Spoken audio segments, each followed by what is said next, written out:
Boa noite, boa noite, pessoal. Boa noite, Padre Luiz Fernando, sua bênção. Boa noite, Fernando, tudo bem? Que alegria Está me estarmos ouvindo? juntos. Estou ouvindo perfeitamente, Padre, Legal. bem. Estava travando um pouquinho aqui para mim. Ah, que bom que agora já está tudo certo. É, Que alegria, irmãos, a gente estar juntos. Quero saudar a Muriel, que está aqui com a gente, também membro da equipe nacional do Alfa. Boa noite, Muriel. Boa noite, Fernando. Boa noite, Padre Luiz Fernando. Boa noite a todos. boa Sejam muito noite. bem-vindos. Obrigado, boa noite. Muriel vai estar nos auxiliando, acolhendo as pessoas que estão chegando. Qualquer dúvida, vocês podem me escrever no chat e a Muriel vai estar ajudando a gente a partir de já desde o início, né? Desde quando a gente começou a divulgar, ela está nos ajudando aí. E hoje nós temos muita coisa para conversar. Eu quero saudar cada um de vocês. Aqui dá para ver um pouco aí do rosto de muitos de vocês, muitos conhecidos, gente do Brasil inteiro. Eu estou vendo gente aqui do Rio Grande do Sul, vendo gente do Nordeste, então, assim, Mato Grosso do Sul, Bahia. Então, assim, padre, tem gente do Brasil inteiro aqui participando conosco dessa conversa. Uma alegria muito grande, quero acolher vocês. E para que nós possamos começar bem, eu queria pedir ao padre Luiz Fernando que nos pudesse conduzir em oração, padre, por favor. Já bem. Em nome do Pai, do Filho e do Espírito Santo. Amém.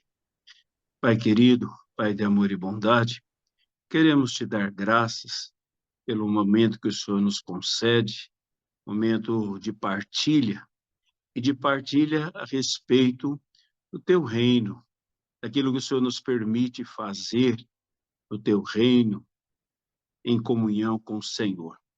Peço ao Pai que o Senhor estenda a tua mão de graça e de bênção sobre nós e derrame abundantemente o seu Espírito Santo, para que possamos ter o discernimento, a luz e a sabedoria que são necessárias, ó Deus, para entendermos bem os teus caminhos e a tua vontade.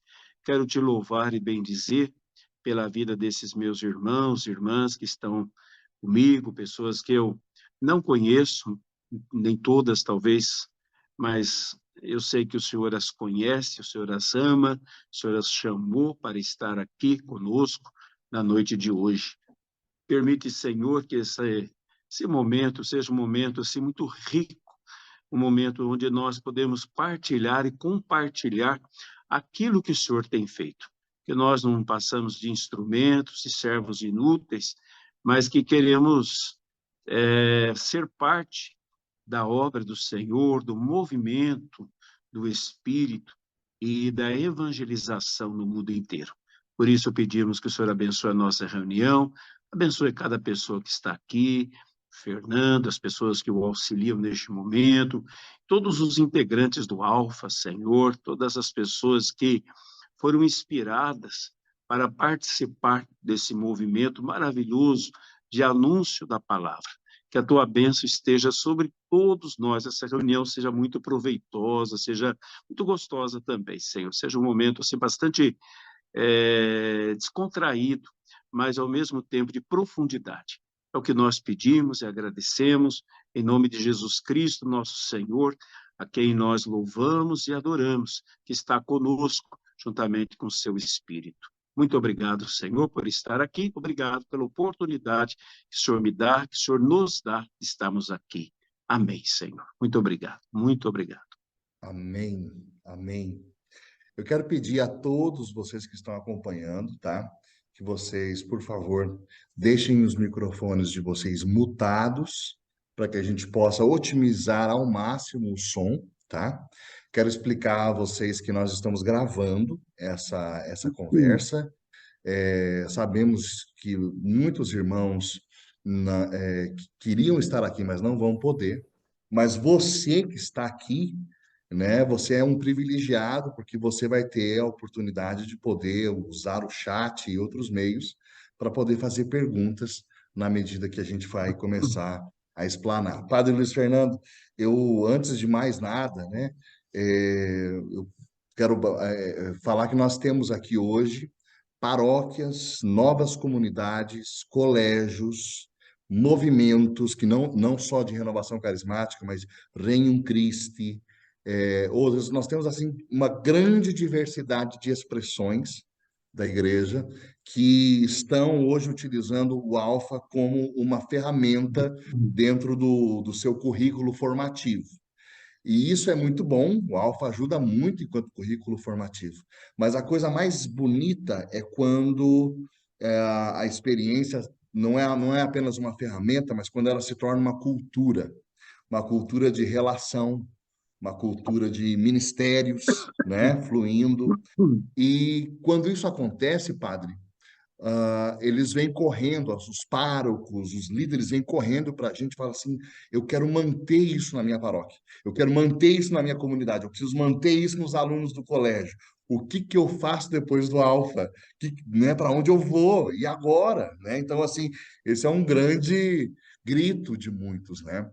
E então, assim, é uma alegria muito grande, porque eu tenho certeza que eu vou hoje, que eu estou trazendo uma das experiências mais bonitas, é a minha opinião, tá, padre? Então, assim, uma das experiências mais bonitas que eu vi nascer no Brasil, né? Deus quis usar da sua vida, da sua experiência, e fez nascer muita coisa, e hoje nós vamos partilhar sobre isso. Para você que veio por meio de um convite e não sabe nem o que é o Alfa, eu explico rapidamente que o Alfa nasceu na década de 70 como um anseio de munir a igreja, o corpo de Cristo, com uma ferramenta capaz de acolher as pessoas que estão chegando com o anúncio do evangelho, porque é pelo ouvir, né? A fé vem pelo ouvir a palavra de Deus, o apóstolo Paulo vai dizer.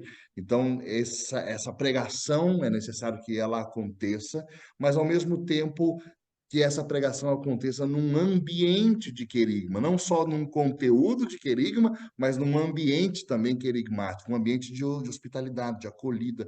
Então, o Alfa faz isso desde a década de 70. E nós estamos no Brasil, né? Eu trabalho com relações institucionais do Alfa, né? Sobretudo focado na igreja. Eu tive a graça de conhecer Jesus mais de perto quando eu tinha 12 anos de idade. Eu escutei Padre Luiz Fernando por meio de uma pregação. O pregador disse que eu podia ficar cheio do Espírito Santo. E aquilo mexeu comigo. Eu falei assim: isso eu posso? Então eu quero de todo o meu coração. E aí eles cantavam um hit de 1996, que era Eu navegarei no oceano do Espírito. E eu cantei aquilo de todo o meu coração. E Deus me deu uma experiência ali. Com 12 anos de idade, eu comecei a tremer, a chorar. E o Espírito Santo testificou no meu espírito que eu sou filho de Deus, que eu sou um filho de Deus. E que Ele me ama, né? E aquilo mudou a minha vida, orientou a minha vida para sempre, até o dia de hoje. Eu queria perguntar para o senhor, padre, eu queria começar essa noite assim. Como que foi o seu encontro com Jesus, né? Que o senhor pudesse contar para a gente como é que isso aconteceu na sua vida. Ok, Fernando, em primeiro lugar, né, mais uma vez, boa noite a todos, graça e paz, como eu costumo dizer aqui na minha comunidade, que é aquela frase, né, aquela saudação do apóstolo Paulo. Eu sou o padre Luiz Fernando Soares, apesar de já estar lá, eu estou um pouco rouco, eu estou tomando água aqui toda hora para falar. Então, hoje eu sou pároco da Catedral de São Dimas, a catedral aqui da nossa diocese, e também líder da comunidade Caminho do Discípulo. Bem, eu nasci num lar católico, aquele lar católico tradicional. Meus pais eram de missa dominical, ele nos levava, sou eu e meu irmão, à missa, né? Fui batizado, fui crismado com meses. Naquela época a gente era crismado quando o bispo vinha na cidade, né? E eu fui crismado assim com meses de vida. E depois, logicamente, no tempo certo, fiz a catequese, depois primeira comunhão, enfim. Até que eu comecei a participar de um grupo de jovens. Era um grupo de jovens franciscano. Eu admirava demais São Francisco de Assis. Esse grupo era muito bom, a gente tinha partilha, né? Mas eu sentia que faltava alguma coisa. Eu lembro que eu comecei a ler livros espíritas, não é? Comecei a ler diversos livros, o Evangelho segundo Allan Kardec, Céu e Inferno. Eu estava buscando respostas, mas nunca cheguei a participar do Espiritismo, mas sim da leitura do Espiritismo, porque eu queria buscar resposta. Eu estava numa sede espiritual, apesar de tudo. Até que um dia eu recebi um convite de um casal que, inclusive, ela faleceu agora há pouco tempo. Eles vieram morar na minha cidade é Jacareí, São Paulo, que é dentro da Diocese São José dos Campos, para ir numa experiência de oração na cidade de Santa Branca, uma cidade pequena, né? E lá eu não sabia o que era uma experiência de oração, era uma experiência de oração da Renovação Carismática Católica, não sabia o que era Renovação Carismática Católica também. Na minha cidade tinha um grupinho lá, mas não conhecia, ouvia falar assim muito por cima, né, mas não sabia o que era. Tinha entrado, inclusive, num seminário franciscano, fiquei um ano lá, nesse seminário, mas aquela sede espiritual. E quando eu fui nessa experiência de oração, isso foi em 1981, olha quanto tempo, né? A nossa diocese estava nascendo naquele ano, eu tinha voltado do seminário franciscano, e aí eu fui participar das palestras, era bem jovem, 20 e poucos anos, né? E, de repente, um senhor muito simples, ele começou a pregar e a falar sobre o amor de Deus. E ele disse assim que Deus amava as pessoas. Olha, eu senti como se uma flecha tivesse entrado no meu coração. Quantas vezes eu já tinha ouvido isso? Quantas vezes? É um senhor muito simples, com um linguajar bem limitado, uma simplicidade muito grande. Quando aquele homem falou que Deus me amava, foi como se Jesus tivesse colocado na minha frente e tivesse dito: eu sou Jesus, muito prazer, né? E eu tive um encontro pessoal com ele, assim, de uma forma fantástica. Eu não sei explicar como foi, mas você não, as pessoas perguntam: você não conhecia Jesus? Conhecia, mas não sei, eu acho que eu andava meio de... sabe quando Pedro seguia Jesus de longe?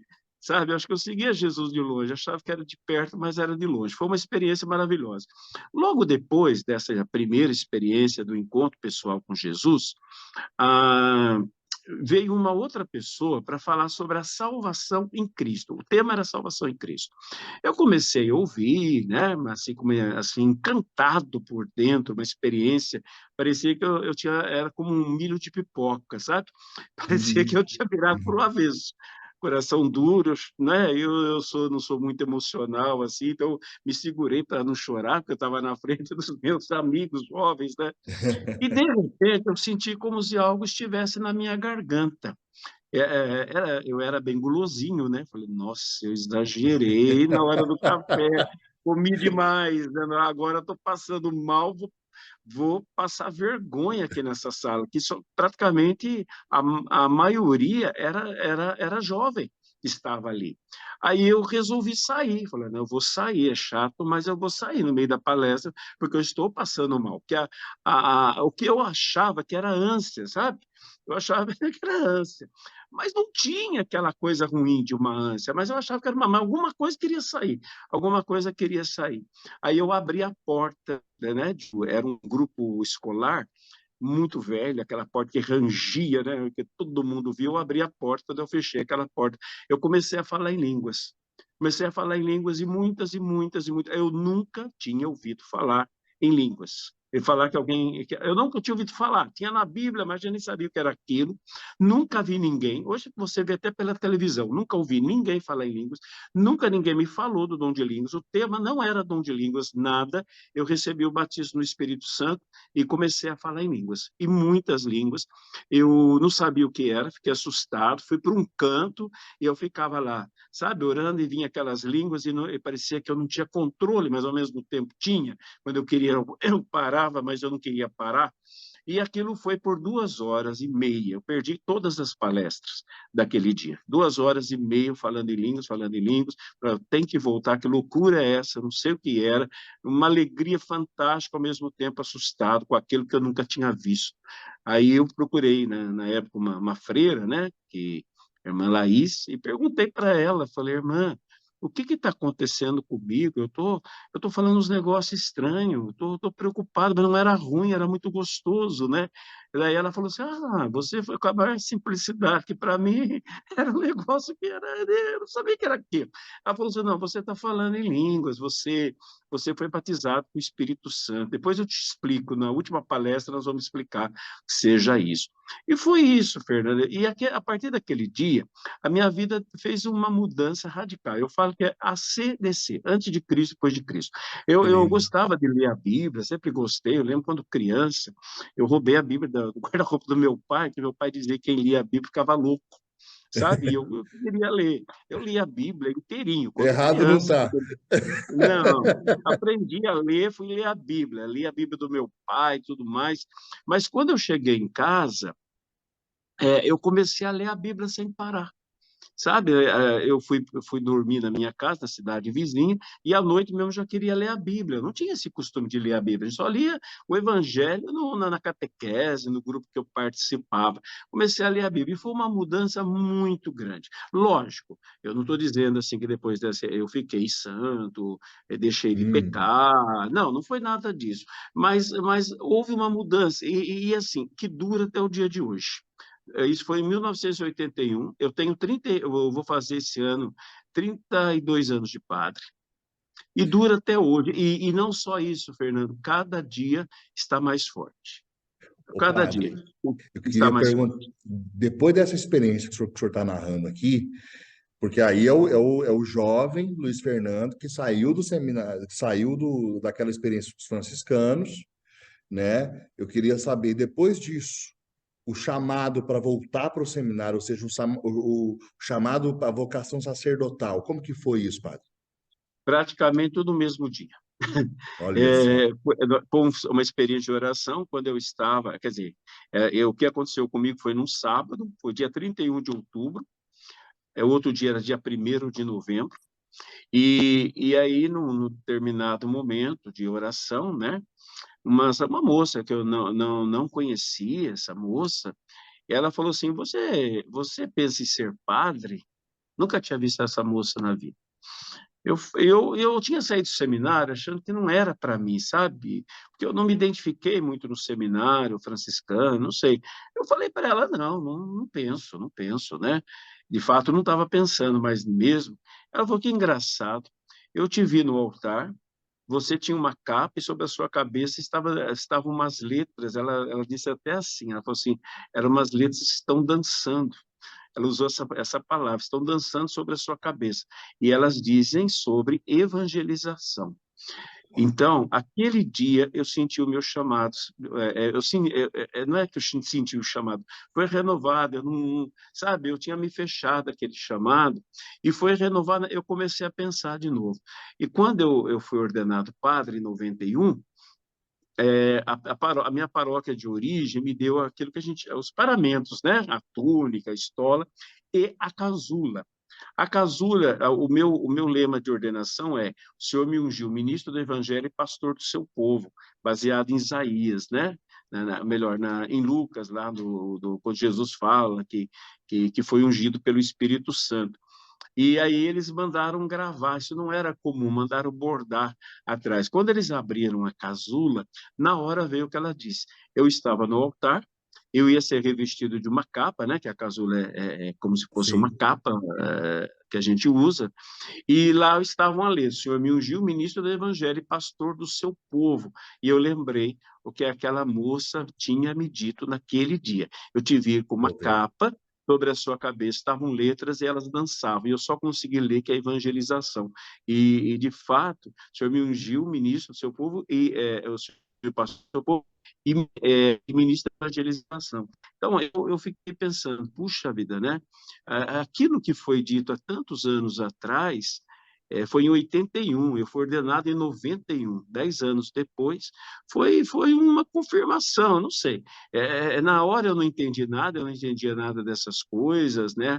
A minha fé, ela era uma fé mais tradicional, a minha igreja, não estou falando que seja ruim, só estou dizendo que era assim, era mais tradicional, a gente ia na igreja, fazia tudo, mas não tinha essas experiências, elas não eram muito bem vistas, né? Eu lembro que uma única pessoa que falou uma vez da renovação carismática falou que eram pessoas meio desequilibradas. Ela, inclusive, quando foi convidado para... Porque tudo que a gente não quer ser desequilibrado, né? É. Mas é engraçado que Jesus fala algo assim, né? Você tem que se lançar mesmo, tem que ser meio louco, né? Mas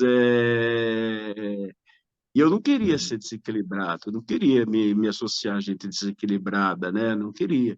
Mas aí eu vi que não tinha desequilíbrio nenhum. Eu tive uma experiência muito emocional, assim, acho que eu precisava de uma cura interior muito profunda em relação ao meu pai, né? Meu pai era uma ótima pessoa, mas um pouco distante. E quando o pregador falou, esse homem, né, que Deus me amava e que era meu pai, foi uma cura interior. Então, foi algo assim que foi como que foi remexendo, tudo num final de semana só, né? Então, Legal, foi padre. encontro com Cristo. Eu é difícil a gente falar isso, mas eu não conhecia Jesus. Eu não conhecia. Eu era religioso, mas eu não conhecia Jesus. Eu era de missa diária, eu não conhecia. Eu não sei. Não sei dizer o que seja isso, talvez seja até mal interpretado por quem está ouvindo. Mas essa é a minha experiência. Eu não conhecia, não tinha tido um encontro, eu seguia à distância. Então, foi a experiência do encontro, do batismo no Espírito, que eu nunca ouvi falar, não imitei ninguém, ninguém falou na minha cabeça, ninguém fez na minha cabeça, porque eu não conhecia nada dessas coisas. E terceiro foi o chamado ao ministério. O Jó fala isso, né, no capítulo 42, depois de tudo que ele passou, ele diz: Antes eu te conhecia de ouvir falar, mas agora os meus olhos te viram, agora de contigo andar, né? Então, Exatamente. acho que é meio isso, né, padre? Isso é realmente uma experiência muito bonita. Agora, padre, já Só uma introduzindo. coisinha, Fernando, Sim, só uma coisinha. E é uma coisa que me acompanha até o dia de hoje, sabe? Esse chamado à intimidade com o Pai.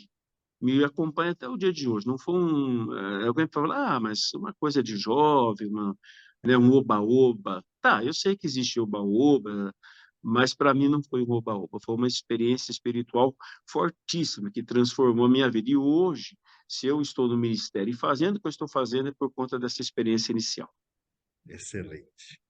Padre, eu quero, já entrando no nosso tema do discipulado de Jesus, eu fico imaginando, né? O padre, o Luiz Fernando, jovem, depois dessa experiência, disso tudo que ferveu no coração, o senhor, padre jovem, entra numa paróquia, né? E aí vê o status quo, né?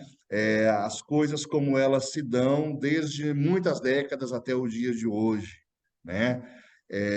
E existe a possibilidade de fazer o que muitos fazem, que é a manutenção desse status quo, né? Ou responder a um chamado de Deus e sair mesmo da caixa, né? Eu queria perguntar para o senhor quando foi que o tema do discipulado provocou o senhor pela primeira vez? Quando foi que o senhor despertou para uma possibilidade de, de, de fomentar realmente encontros de relação entre as pessoas, né? Quando foi que, a partir disso, o senhor conheceu as células? Queria que o senhor contasse essa história para nós.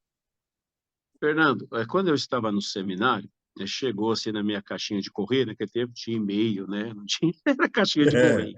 Uma exato. revistinha chamada Evangelização 2000, que Uau. era de um movimento chamado Evangelização 2000, que estava preparando o ano 2000. Isso no final dos anos 80, né? Foi ordenado em 91.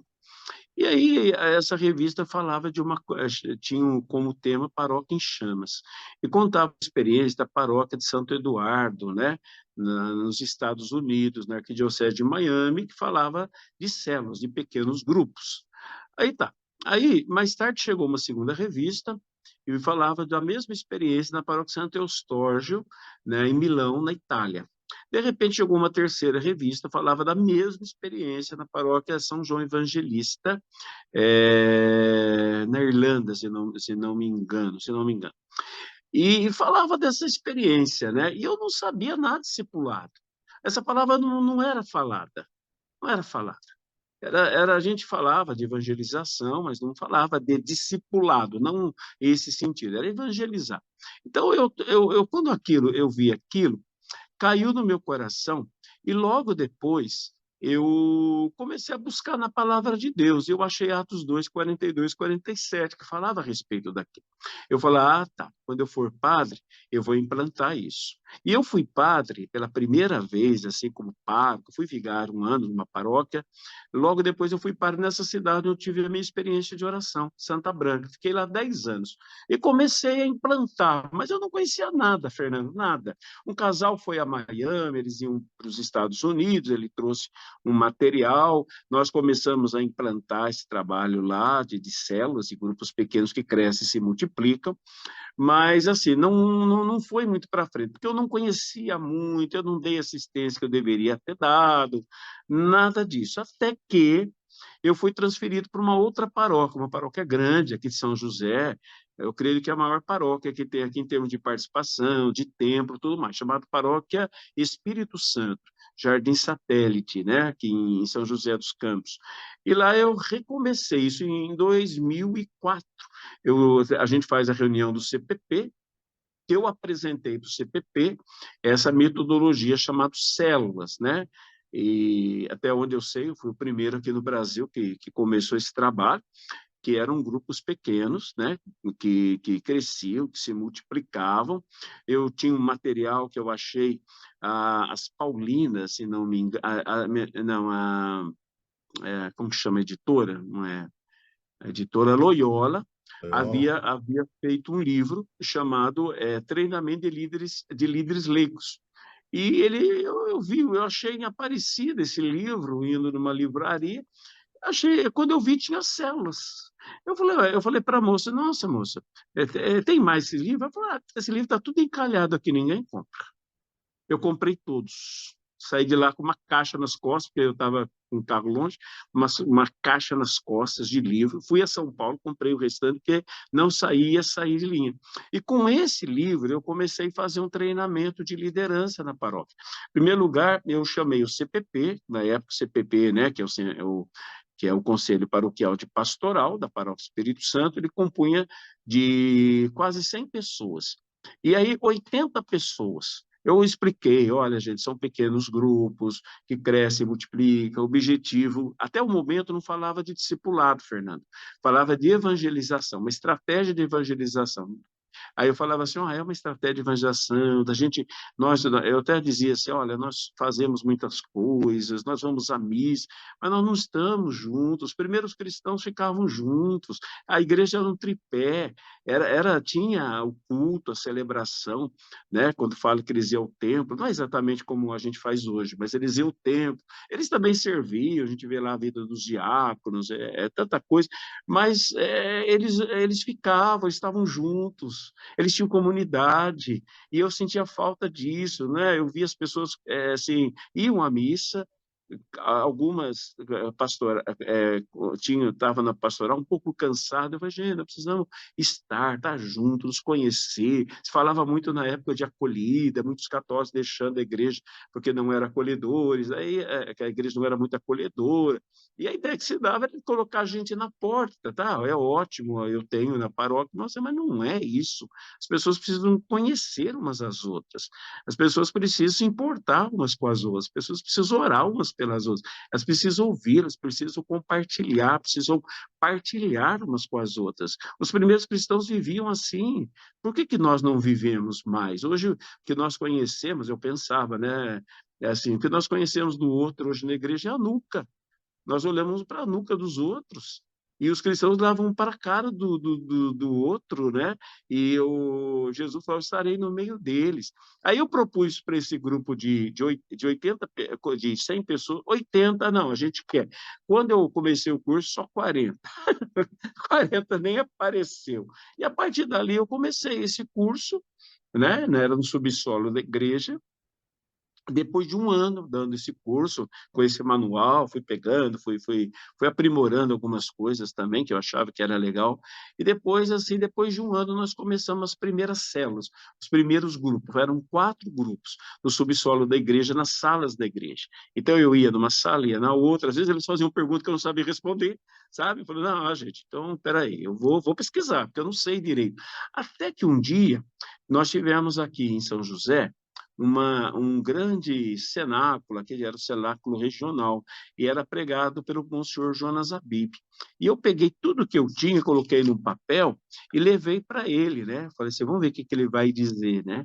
Eu mostrei para ele, ele olhou lá, Atos 2, 42, 47. Eu não pus nenhuma passagem bíblica. Só pus algumas ideias. Ele falou, vai em frente, meu filho. Deus quer comunidades. Ele gostava muito de falar isso. Deus quer comunidades. E aí eu fui em frente mesmo. A gente começou essas células. Aí, acho que eu não me lembro direito, Fernando, assim, bem, assim, né? Mas eu lembro que nós começamos a fazer grupo, fomos para as casas. Lembrar, né, que os primeiros cristãos, a própria palavra paróquia vem de paraoikia, isto é, estar junto com as casas. Oikia é casa. Paraoikia, né, paroikia, junto com as casas. Eu falei, puxa, então paróquia é isso. E paro, que é paroikos, junto com as famílias. Então, ser igreja é estar junto das casas, é estar nas casas, é estar com as famílias. Eu falo, não, é por aí mesmo. Aí os nossos grupos começaram a multiplicar. Depois de um certo tempo, a gente formou alguns grupos na verdade, eram 4 grupos só, de casal e uma mista, que era todo junto e misturado, sabe? E começou a crescer. E com isso começou a crescer, a multiplicar. Nós começamos a formar líderes, e fomos crescendo. Depois a gente resolveu agrupar em células, em redes homogêneas, né? Em rede infantil, rede kids, que era para pré-adolescente de 7 a 13 anos, rede de adolescentes, né? A gente chamava de juvenil, de 13 a 18 anos, rede jovem, de 18 a 30 anos, rede mista, rede de casais, rede de mulheres.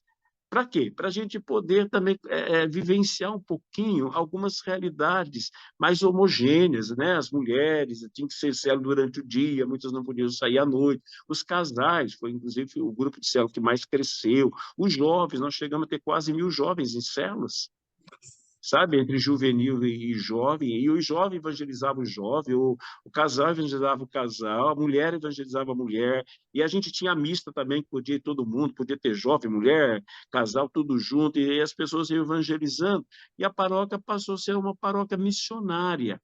Não era missionária de fazer evento que começa no mês de outubro, no primeiro dia e termina. A gente termina o mês missionário, missão não acaba. Missão não pode terminar, eu não posso fazer de missão um evento, missão é uma coisa permanente. A gente foi descobrindo também um jeito de evangelizar, que a partir do contato pessoal, que a gente chama de oikos, né? Eu conheço você, que conhece outro, uma rede de amizades, uma rede de Relações. relacionamento. E com isso aqui, né? A gente organizou tudo, e com isso as nossas células foram crescendo. Mas ainda não tinha questão muito clara do discipulado, Fernando, que é a pergunta que você fez. A gente não entende, a gente entendia discipulado, estar junto, entendia discipulado, evangelizar, e começamos a fazer isso. Só para você ter uma, para vocês, né? Eu estou me referindo a você, que é você que eu estou vendo, mas a todos aí. Do ano 2004, foi quando nós começamos. A 2007, eram só pessoas de pastoral que estavam participando de célula. Só gente que pastoral, que tinha engajamento na igreja. De 2007 a 2010, tinham pessoas de pastoral e também pessoas que frequentavam a igreja, mas não eram de pastoral. De 2011 a 2013, eram pessoas que iam ocasionalmente na missa. Uau. Começaram a participar com a gente, ocasionalmente. De 2013 a 2015, foi quando a gente fez um levantamento de como estava tudo, porque ia ter o reconhecimento pontifício em Roma. As pessoas que vinham já não eram mais católicas. De outras religiões, pessoas que não tinham contato com a Igreja Católica, aí você já estava jogando a rede fora do aquário. Já era Né? mesmo uma ferramenta de evangelização, jogando a rede fora dos muros. E não só fora do aquário, fora, inclusive, do próprio território paroquial. Porque hoje nós temos a chamada pastoral urbana. A gente, às vezes, tem uma ideia de feudo de igreja. A paróquia ela não é um ponto de limite, ela é um ponto de partida, não um ponto para chegar. Não é um território, lógico, tem o território, e o direito canônico fala da questão do casamento e tudo mais. Mas missão é missão. Missão vai longe. Então, foi longe. Nós fomos nos espalhando por toda a cidade, nós fomos espalhando fora dessa cidade, a gente foi espalhando, e assim, a gente ia como um centro a Paróquia Espírito Santo. E o que acontecia lá? Formação, alguns encontros, a gente chamava de grande célula, né? Vou mostrar uma aqui para você, não sei se dá para o pessoal ver, não sei se está muito legal, ó. Uau! Afasta Isso um aqui é uma pouquinho, grande padre. célula. Afasta um pouquinho. Fernando, hã? Mostra de novo, mas mostra um pouquinho mais afastado. Tá bom? Acho que deu uma desfocada, mas é uma foto linda, é a paróquia toda, é uma grande célula. Aí, de vez em quando dá uma. Se todas a paróquia Espírito Santo, o templo da paróquia, 2.100 e poucas pessoas, não cabia. Se todo mundo fosse, não cabia, porque nós chegamos, o levantamento que nós fizemos em 2015, depois não fizemos mais, nós já tínhamos melhor. Em 2018, quando eu saí da paróquia, fizemos um outro levantamento. Nós tínhamos 300 e poucas células, com mais ou menos 3.800 pessoas. E o templo só cabia 2.000 e pouco. Não cabia mais dentro do templo. E assim, e não era só isso, era uma coisa que ia crescendo, multiplicando, as pessoas evangelizando em tempo integral.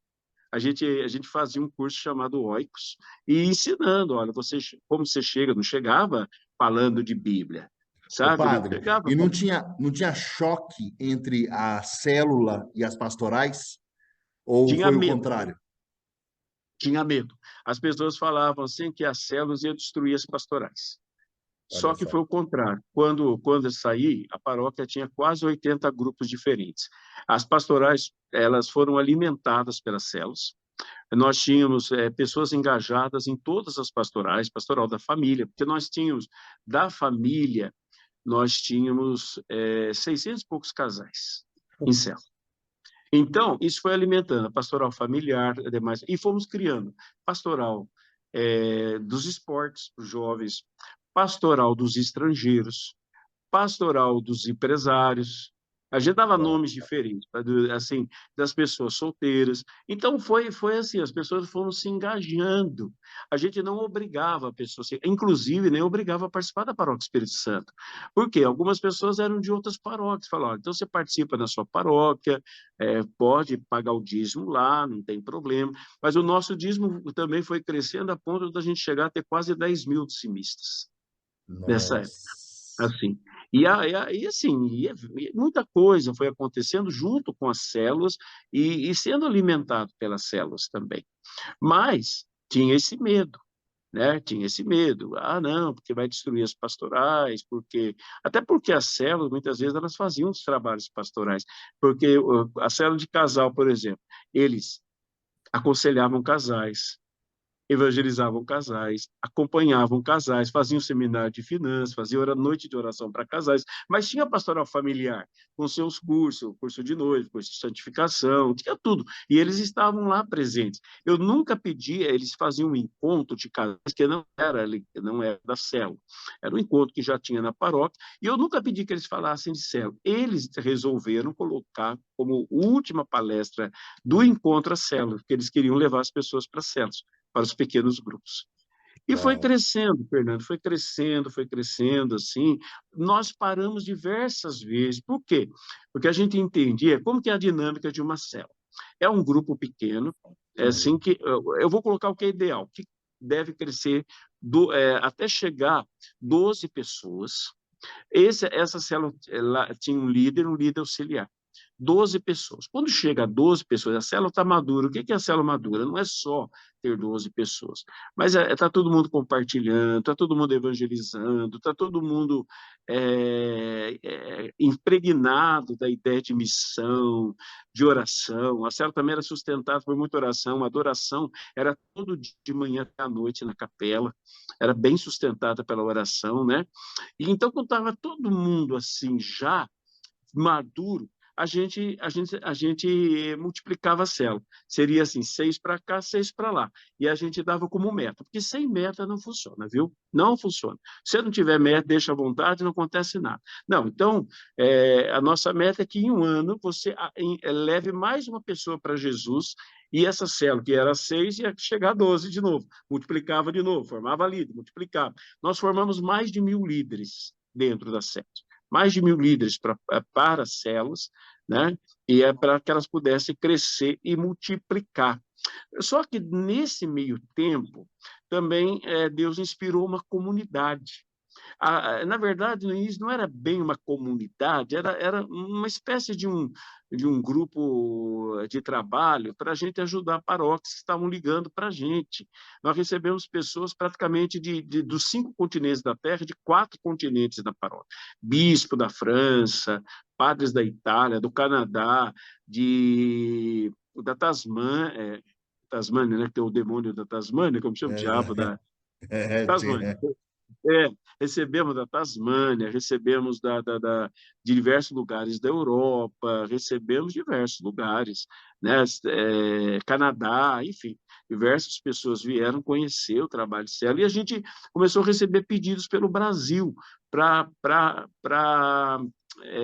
a gente chama de transição. Só que nós criamos uma agência chamada Católicos em Células, que existe até hoje, né? Só que estava muita gente. Aí, um dia o Luiz Ângelo e a Sandra, né, nós resolvemos começar um trabalho, mas logo Deus já nos mostrou que devia ser uma comunidade, né? Comunidade, passamos por diversos nomes, então eu e esse casal. O Luiz Ângelo faleceu agora na pandemia. E que deveria ser uma comunidade, que foi crescendo também. Então, eu tinha a paróquia e, ao mesmo tempo, tinha uma comunidade também em células. Na comunidade, a gente queria um pouquinho mais longe. Foi quando Deus nos chamou, mostrou que eu não enviei ninguém no mundo para fazer células. Eu falei, mas como não, meu Deus? Né? Ela está crescendo, elas estão multiplicando, e o Senhor não enviou para fazer células. Eu senti no meu coração. Enviei. Onde que está que eu mandei fazer células? Mas então não estou entendendo mais nada. Sempre estava no meu coração, negócio de certo, está dando certo. A gente, como eu disse, nós paramos diversas vezes, porque se você multiplica uma célula que não está bem, você multiplica uma célula doente, e ela faz uma rede de células doentes. A gente parou diversas vezes de multiplicar para poder consertar os furos da rede, né? O padre, um parêntese importante, né, que o senhor está falando, né? Deus disse para o senhor isso, eu não mandei ninguém fazer células. Vamos ampliar isso, né? Ele não mandou ninguém fazer grupo de perseverança, ele não mandou ninguém fazer grupo de oração, ele não mandou ninguém fazer grupo de. Qual é o mandato, então, né, padre? É o que está em Mateus 28:19. Mandou fazer discípulos. Mandou fazer discípulos, seguidores dele. Você pode ter uma igreja cheia que não é de gente que segue a Cristo. Não é. Ir à missa, cumprir um monte de atos religiosos, não significa seguir a Cristo. Seguir a Cristo é mais do que isso. É seguir a palavra dele e ser como ele. Isso é seguir a Cristo. Vem atrás de mim, né? Quem quiser me seguir, tome a sua cruz, renuncie a si mesmo, vem e siga, mas é atrás dele, né? Atrás, por isso que quando Pedro quis se colocar na frente dele para impedir que ele fosse a Jerusalém, ele falou: para trás de mim, Satanás, vai atrás. O cristão vai atrás de mim. E seguir a Cristo é ouvir a palavra. O seguir a Cristo é viver como Cristo viveu, lógico, sempre no poder do Espírito Santo, não é um esforço, mas nós temos que nos colocar a caminho, isso é seguir a Cristo, isso é discipulado. Ele mandou a gente ser e fazer discípulos. Aí eu entendi que essas células que estavam dando certo, que estavam crescendo, que estavam multiplicando, que estavam, sim, se aprofundando também, e melhorando, se reciclando, ela precisava assim entender que era somente um caminho de discipulado e não era a célula em si, não era um grupo pequeno em si, porque isso tem bastante, mas tinha que ser um caminho de discipulado. E Uau. aí foi quando Deus, né, ele um dia, assim, quando eu falo Deus, Fernando, não é assim que eu tenho canal direto com Deus, não, né? Quer dizer, a gente até tem, né? Mas não é assim, eu não fico ouvindo, eu não tenho visões, eu não tenho nada. São emoções, eu entendo como emoções. São algumas coisas que vêm vindo no coração, que fica ali no coração, sabe? Não quer sair, e fica o tempo todo ali. Eu falo, não, Deus está tentando falar, né? Aí eu gosto muito de ler as escrituras, às vezes eu vejo que bate com algumas coisas. E um dia me veio na cabeça 4 coisas. Me veio M12, 3, 1. Vindo no Mu- coração. Viu? M12. Muita gente levantou essa pergunta. Mas o que que é M1231 que a gente colocou na divulgação dessa conversa, né? Que fórmula química é essa? Essa fórmula química, ela está, ela está em João 21, 22. 20, desculpa. Eu falo muito rápido, às vezes eu me atropelo, me perdoe. Maravilhoso. Fica É, tranquilo. mas João 20, 21 a 22, aonde Jesus diz assim: como o Pai me enviou, eu também envio vocês, e soprou sobre eles o Espírito Santo.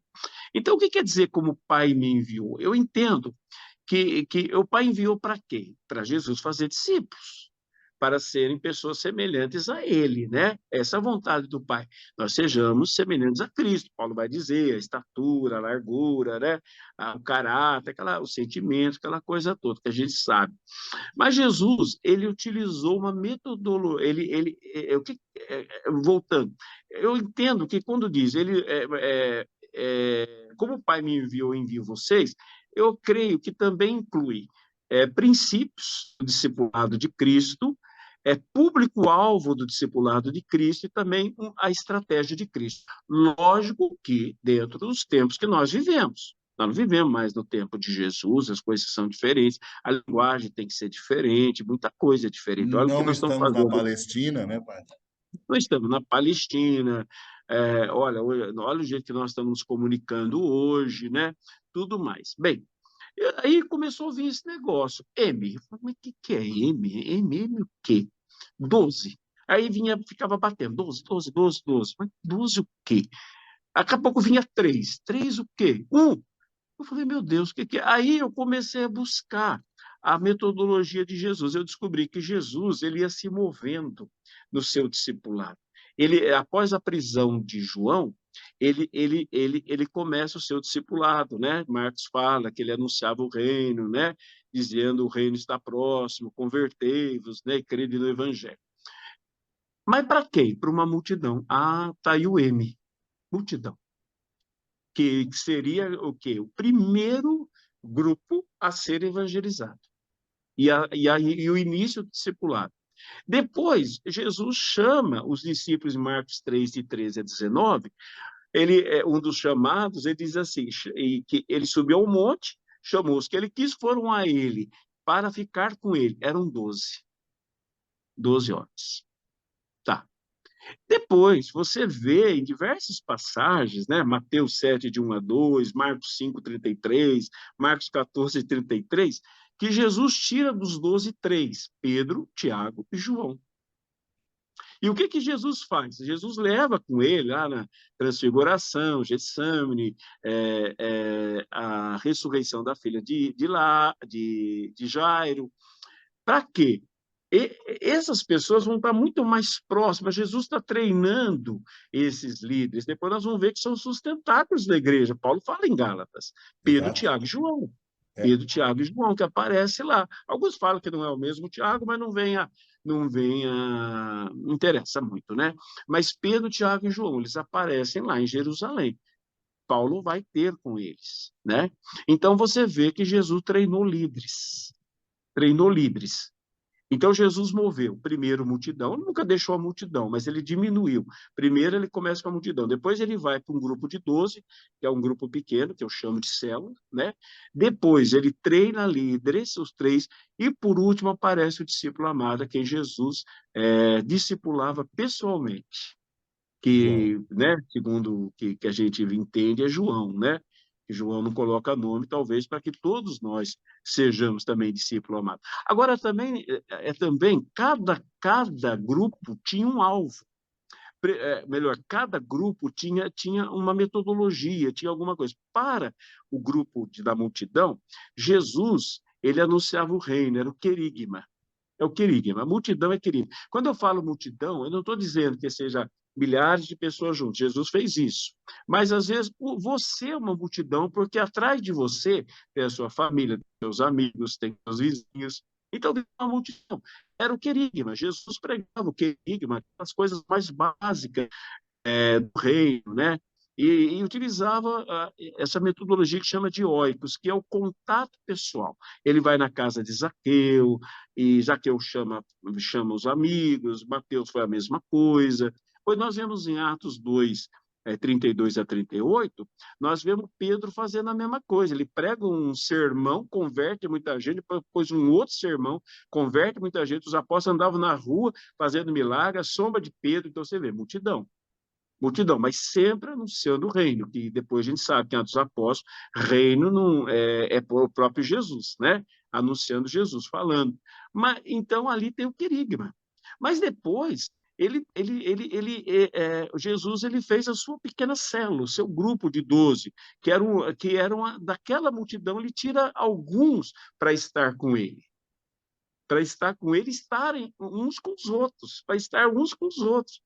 Né? Ele tira da multidão, como se você pegasse uma igreja cheia, escolhesse 12, falou, com esses 12 aqui, nós vamos estar mais próximo de Jesus, mais intimidade com Jesus, e vamos nos conhecer, vamos nos amar uns aos outros.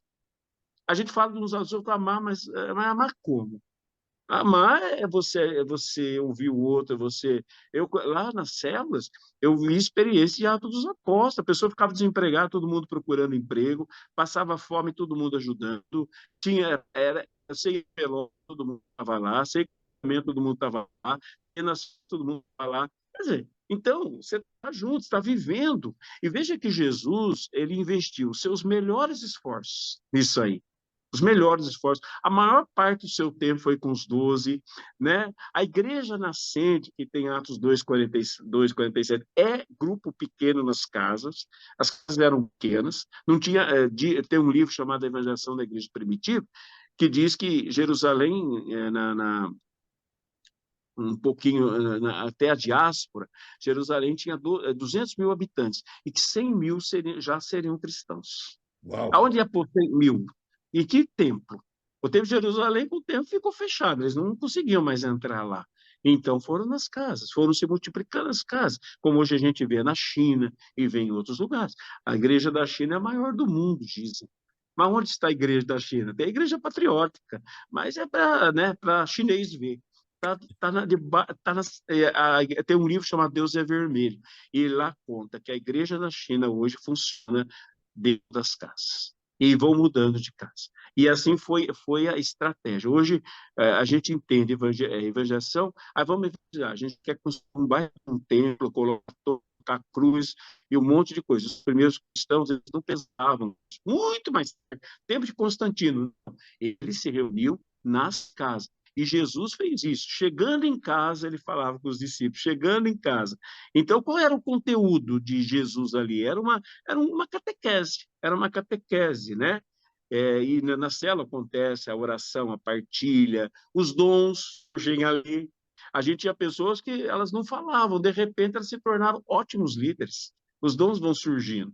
Aí, vai pro... Você quer parar? Quer que eu continue falando? Não, por favor, padre. Por Tá. favor, pode ir. Aí Jesus vai para o grupo dos três, o PTJ lá. Quem que eram? Líderes auxiliares de Jesus para aquele grupo dos 12, né? Mais tarde vão ser sustentáculos da igreja. Ali tem um treinamento prático de liderança em pequenos grupos e de missão. E, por último, ele vai lá para o grupo, ele vai para o discipulado 1 a 1. Isso aqui é muito importante chegar aí. A gente não sabe muita coisa a respeito de discipulado 1 a 1, mas você entende depois, pelo que João escreve, a intimidade de João, foi uma mentoria, ajudou no amadurecimento. E também, depois que a pessoa está sendo bem trabalhada, ela é enviada em missão. Qual que é o Sim. conteúdo? É o mentoreamento, é a cobertura paterna e materna de um líder amadurecido, não para sempre. Eu acho que para Sim. sempre cria dependência e uma série de coisas. Então, Jesus começa com multidão. Jesus se move para um grupo pequeno na casa, que era um grupo dos discípulos, dos 12 apóstolos, que depois nós vamos ver em Atos dos Apóstolos, e em outras passagens também. Depois, Paulo, às vezes, falava, a igreja que está na casa do fulano de tal, né? Na casa do fulano de tal. A gente vê que Priscila e Áquila, né? Ele, quando ele escreve aos Romanos, ele saúda a igreja que se reúne na 1 casa de Corinto, né? Priscila. É lindo, né? Priscila e Lindo. Áquila. É na A casa Áquila, deles. Domus, isso, Domus Ecclesia. Domus Ecclesia, vai para a casa deles. Mas você sabe, Jesus ele treina líderes, ele tem líderes para treinar. Lógico, os discípulos também vão ser esses líderes, mas ele pega 3, tipo auxiliares dele, e depois ele acompanha João. Aí eu fui entendendo aos poucos, o que é M1231?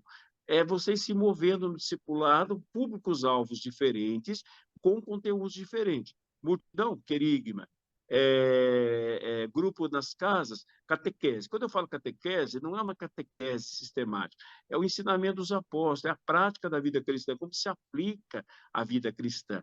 Né? Hoje, na minha comunidade, nós temos a formação permanente, que a gente agora estamos falando sobre formação humana, mas vamos falar sobre crisiologia, doutrina da igreja, mas na célula, não. Como que você vive como marido? Como você vive como empresário? Como que você vive dentro da sociedade? Como que você lida com a sexualidade? São coisas muito práticas, essa catequese. Depois, no grupo de 3, é treinamento de liderança. Como é que você vai manifestar os seus dons e você vai Uma formação liderar mais pessoas? ministerial, padre? Ministerial. E depois, por último, vamos ver como você está na vida de oração, na vida família, e outros aspectos, ver lá como que está, e chega uma hora que acontece o quê? O envio. Ide. Aí vai tudo de novo, vai para a multidão, depois forma um pequeno grupo, e no fim você acompanha uma pessoa, dos líderes que você treinou, você acompanha pessoalmente para levar o amadurecimento. Então, é isso que é o Fantástico. discipulado, como você usou a palavra, intencional, né? Que você usou, não foi? Exato. Intencional, que é um discipulado que você vai se mover. Não estou dizendo que é obrigatório fazer isso que Jesus fez, mas eu acho que é um princípio, e nós estamos tentando aplicar isso dentro da nossa comunidade hoje. Esse princípio de discipulado. Eu falo sempre para as pessoas, gente, nosso objetivo não é formar grupos pequenos, o nosso objetivo é fazer discípulos. Você Padre, pode ter grupo. eu escutei de um, eu escutei de um grande líder quando ele esteve no Brasil. Estou falando de Salvatore Martinez. Ele falou uma frase para nós lá na TV Século XXI. Era um grande grupo, e Salvatore, que era o presidente do Rinnovamento nello Spirito da Itália, ele disse assim, foi uma palavra de exortação. Ele disse assim: nós estamos transformando o cristianismo numa experiência de culto e não de cultura. E aí ele diz assim: nós estamos reduzindo, tudo que nós fazemos é uma reunião uma vez por semana, que dura no máximo 2 horas e todo mundo vai embora. E daqui uma semana a gente reúne de novo por mais 2 horas e todo mundo vai embora. Ou seja, isso daqui não é capaz de transformar uma sociedade. Isso aqui não é capaz de fazer o que a igreja fez em 4 séculos, transformar Nós e derrubar um cristãos, império, né? Para ser Fernando, uma cultura, tem que formar a comunidade cristã. nós cristãos, nós estamos nivelando por baixo. É Nós estamos nos contentando com devocionismos, um monte fantástico. de prática que não leva as pessoas para o crescimento e amadurecimento. Isso aí está multiplicando a igreja, porque eu acho que vai substituindo aquele vazio que fica de você não crescer na graça e no conhecimento do Senhor. Eu não estou dizendo que a devoção por si ela seja ruim. A igreja tem muitas devoções, tem na sua tradição. Eu falo devocionismo. Devocionismo. Isso aí, para mim, é uma praga. Desculpa se alguém não Não, é entende, mas é uma fantástico o que o praga. senhor está falando. Fantástico. Sabe por que é Esse- uma praga? ah, Porque é assim, porque as pessoas, elas deixam a verdadeira oração e fica com os negócios estranhos. É um cristianismo pagão. é É um cristianismo pagão. supersticioso. É um cristianismo supersticioso, um cristianismo. E quais são os frutos? Nada. Não tem um crescimento, não tem um amadurecimento, é uma fé um tanto assim superficial, que não aguenta problema nenhum. Fernando e pessoal, nós no futuro, não sei se a gente vai pegar, o endereço do cristão será a cadeia. Nós vamos perder os nossos bens. Por quê? Nós vamos levar tanto processo nas costas por qualquer coisa, nós não vamos mais ter dinheiro. Então, o nosso futuro a nossa casa provavelmente será a cadeia e provavelmente nós não teremos tanto conforto como não, conforto nenhum. Isso já é uma realidade na China.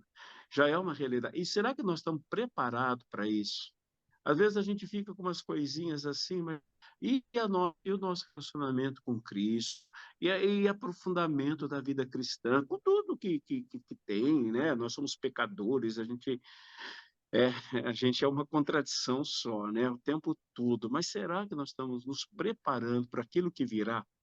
Nós já estamos vendo, está se avizinhando, Jesus já disse isso. É um funil, não estou querendo aqui ser apocalíptico, nem teoria da conspiração, mas a gente está percebendo, está se afunilando. Vai ser difícil. Será que essas igrejas cheias que nós temos, nós mesmos, será que nós continuaremos sendo cristãos?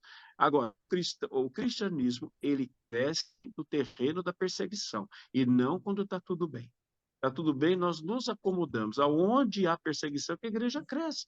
A igreja cresce na China, a igreja cresce na Índia, aonde que só tem perseguição, é onde a igreja cresce. Eu não estou dizendo que nós estamos correndo atrás de perseguição, não é isso, mas ela virá, ela já Ela está virá. aí, ela está vizinhando. Nós temos que nos tornar cristãos mais maduros no relacionamento com Deus, temos que nos apegar uns aos outros, estamos juntos, porque nós temos que enfrentar isso juntos, Sim. sozinho a gente não vai aguentar, e nós temos que nos preparar para que um dia, talvez a igreja só tenha 4 elementos, uma Bíblia, um cálice, um pedaço de pão e uma casa para se reunir. O Papa Bento XVI falou algo parecido, não é? Uhum. Uma Bíblia, palavra de Deus, um cálice, um pedaço de pão para a gente celebrar a Eucaristia e uma casa, um lugar escondido para nós. Nossa, Eu não sei se eu vou meu ver, Deus. É mas eu muito acho que forte isso que o nós senhor está vamos estar, falando. porque isso Muito já está profético. acontecendo. Fernando, hoje nós já vemos as coisas, ouvimos falar, é Índia, não sei o quê, mas aqui já começa a Concordo, ser, né? Os valores cristãos concordo. estão querendo tirar folhas da Bíblia, É. de expressões da Bíblia, que, meu Deus Padre, do céu. duas coisinhas que eu queria comentar sobre isso que o senhor está falando, que é muito forte. Durante a pandemia, eu entrevistei um grande ministro de louvor chamado Asaf Borba. E nessa entrevista com Asaf, eu perguntei a ele, Asaf, como é que está a tua comunidade aí em Porto Alegre com esse negócio de pandemia? As igrejas fecharam, e aí? Ele disse para mim assim, Fernando, é muito triste porque a gente sente saudade da grande reunião, mas a nossa comunidade não parou, porque nós nos reunimos nas casas toda Exatamente. semana, né? Então ele diz assim, nós estávamos preparados, por quê? Porque nós nos reunimos nas casas e há um processo de discipulado acontecendo, e aquilo me marcou muito. Eu falei, olha a grande resposta. E, padre, durante a pandemia, um dos grandes pioneiros, né, um dos grandes nomes assim da igreja nos Estados Unidos, o senhor conhece ele, Ralph Martin, ele lembrou que em 1975, num encontro de 10 mil pessoas dentro da Basílica de São Pedro, né, na presença do cardeal Swenens, do Papa Paulo VI, Deus deu uma palavra de profecia para um padre chamado Michael Skellen. E o padre Michael, Deus, o Espírito Santo falava pela boca dele que chegaria um tempo que fechariam as igrejas, que você ia chegar na porta do templo e ia encontrar grades nelas, e que nós deveríamos estar preparados para isso como? Por meio da relação interpessoal. Ele dizia que vocês tenham laços de amor entre vocês, né? E por meio dessas relações vocês vão criar os meios para que quando isso chegar, vocês consigam viver a fé e suportar isso. Então, isso que o senhor está falando aqui, padre, é simplesmente assim extraordinário. Nós estamos falando da estratégia de Jesus para o discipulado e da resposta para tempos difíceis. Gente, a pandemia foi uma das coisas. Nós não sabemos o que virá daqui para frente. Padre, eu escutei um grande intelectual dizendo que a próxima pandemia será cibernética. E Ah, nós vamos sofrer uma pane cibernética. Já parou para pensar se acontecer uma pane cibernética? O que acontece com o mundo? Né? E, Fernando, e além de tudo isso, o que que é o cristianismo? O que que é a fé, né? Nem sei se dá para falar essa palavra cristianismo, a fé cristã. O que ela é? Ela é relacionamento com Deus e com o próximo. é, Inclusive, João diz que se você se relaciona com o próximo, você se relaciona com Deus.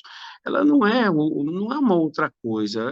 O cristianismo foi, ele foi assim, sabe, se misturando com outras coisas. E hoje tem coisa que não é essencial, que é tido como essencial, e não é essencial. O é, essencial é amar. Nós vamos ser indagados disso no juízo final. Eu me lembro de uma senhora que participava de uma célula nossa. E olha, e célula não é um clube de santos, viu? Aparece de tudo. As pessoas ficam com raiva, tem gente que fala demais, tem gente inclusive, até problema nós já tivemos. Se aproxima pessoas, você também cria problemas. Não é um negócio assim. é, mas eu me lembro que uma senhora falou para mim assim, ela estava tendo um problema na célula, e ela disse assim, eu gosto da célula, mas tem tantas pessoas difíceis, né? Como se a gente fosse fácil, né? Tantas pessoas difíceis. Eu acho que eu vou sair da célula. Ela falou assim: o senhor não vai ficar com raiva de mim? Eu falei: não, o senhor não foi condenado a uma célula. Mas vou dizer uma coisa: nunca vai aprender a amar, porque amar a gente só ama estando junto. Não tem jeito. A distância não se dá para amar. Você ama olhando na cara do outro, indo ao encontro do outro, ajudando o outro, ouvindo o outro, né? Orando pelo outro, partilhando os dons, né? Lógico, a gente teve uma experiência carismática, você pega aqueles 9 dons, mas são muitos e muitos dons, e os dons vão aparecendo, os ministérios vão aparecendo, os serviços vão aparecendo. Hoje assim, você tem na igreja alguns, e o padre, a pessoa é uma ideia errada do padre. O padre, ao meu ver, né, tem toda a questão da configuração a Cristo, mas eu vejo que a missão de um padre não é fazer tudo, a missão do padre é formar liderança, é formar líderes. Pessoas que sejam. Paulo disse para Timóteo, né? Me engano, 2 Timóteo 2:2, se não me engano. Timóteo, o que você ouviu de mim na presença de testemunha, comunica a outro, que pela sua vez comunique a outro. Paulo exato. fazia isso, ele ia, passava numa igreja, fundava uma comunidade, formava sua liderança, os presbíteros e outros tantos, que a gente vê que tem diáconos, tem outras pessoas ali dentro, vai embora. De vez em quando ele voltava, como que vocês estão? Mandava carta. Não, mas ele fez. Então, os dons, como surgem os dons? Por que tem tanta polêmica sobre os dons? Porque não se tem um espaço para vivenciar dom. Aí fica assim, esse dom eu gosto, esse dom eu não gosto, esse dom eu aceito, não aceito. Mas é porque virou produto de luxo, quando o dom deveria ser o serviço do dia a dia, são as ferramentas para se amar. Não é? O que Exato. nos leva a amar são os frutos do Espírito, mas É as na, ferramentas para servir são os dons. é na convivência, né, padre? Na convivência que nós vamos tendo nos grupos, nas casas, que vão aparecendo as oportunidades de uma pessoa enferma, e aí nós impomos as mãos e nós vemos Jesus curar. É, nessas situações que a gente vê que a pessoa está com o coração aflito porque tem amigos que estão afastados, e eu descubro que na minha célula existe o ministério do evangelista, que é aquela pessoa que tem uma grande facilidade, uma capacidade de buscar pessoas que não estão na comunidade, que Muito. estão afastadas. Então, né, ela vai, busca. Nas células vão nascendo os ministérios. Agora, como que vai nascer ministério na vida dos leigos, numa comunidade cuja única reunião é a celebração eucarística? Eu creio que a celebração eucarística é o ápice, né? Mas Lógico. quando a gente fala do ápice, o cume de uma montanha supõe que existe uma montanha, né? E aí você tem o cume Lógico. dela. Agora, se você não tem outra coisa que não seja a celebração eucarística, ela não é o cume, ela é a Não, única coisa. ela é o cume, ela é o centro. Você vê que nas primeiras comunidades, quando fala do partir o pão, provavelmente é a Eucaristia. Eles partiam o pão. A Eucaristia é o centro, mas não, é assim, é um centro que irradia a força de Cristo. Para que Cristo se dá como alimento? Para se formar em nós. O alimento vai estar no nosso sangue. Não é para sabor, não é para saborear, não é para ter experiências místicas. Muita gente quer a Eucaristia para experiência mística, quer missa, mas não quer missão. Quer É, missa, mas não quer missão. Então, não é para experiência mística, é para você. Eu vejo que os primeiros cristãos encontravam na oração, na palavra e na Eucaristia a força de Deus, do Espírito Santo, para sair em missão. E quando eles fantástico. não, quando eles ficaram acomodados dentro também de uma célula, de um grupo, veio a perseguição, botou todo mundo para correr. Por isso que se a gente continuar acomodado, a perseguição virá. Deus não vai É, deixar, Deus usa, Deus ele faz as mesmas coisas. Nós ficamos acomodados. Hoje a igreja é assim, venham à igreja, venham à igreja. Quando a palavra igreja quer dizer chamados para fora, não é para trazer, é para ir. Papa Francisco está falando isso, vamos para as periferias, não está falando de bairros afastados, vamos para as realidades, para as é, muitas realidades. Vão para lá, vão anunciar o evangelho, vão. E outra, o Fernando, o evangelho ele tem que ser testemunhado. E Jesus fala assim: se vocês se amarem, todos saberão que vocês são os meus discípulos. Não adianta só falar de Jesus e falar de discípulo e falar de um monte de coisa, se nós não testemunharmos amor uns aos outros. Né? Dizem fantástico. que no início do cristianismo, alguém disse, veja como eles se amam. E hoje, será que eles diriam isso? Como nós nos amamos? Mas para amar, nós temos que chegar perto. Nós não queremos chegar perto. Hoje a gente quer distância, porque dá trabalho, é chato mesmo, né? É exigente mesmo. É É, chato, é chato.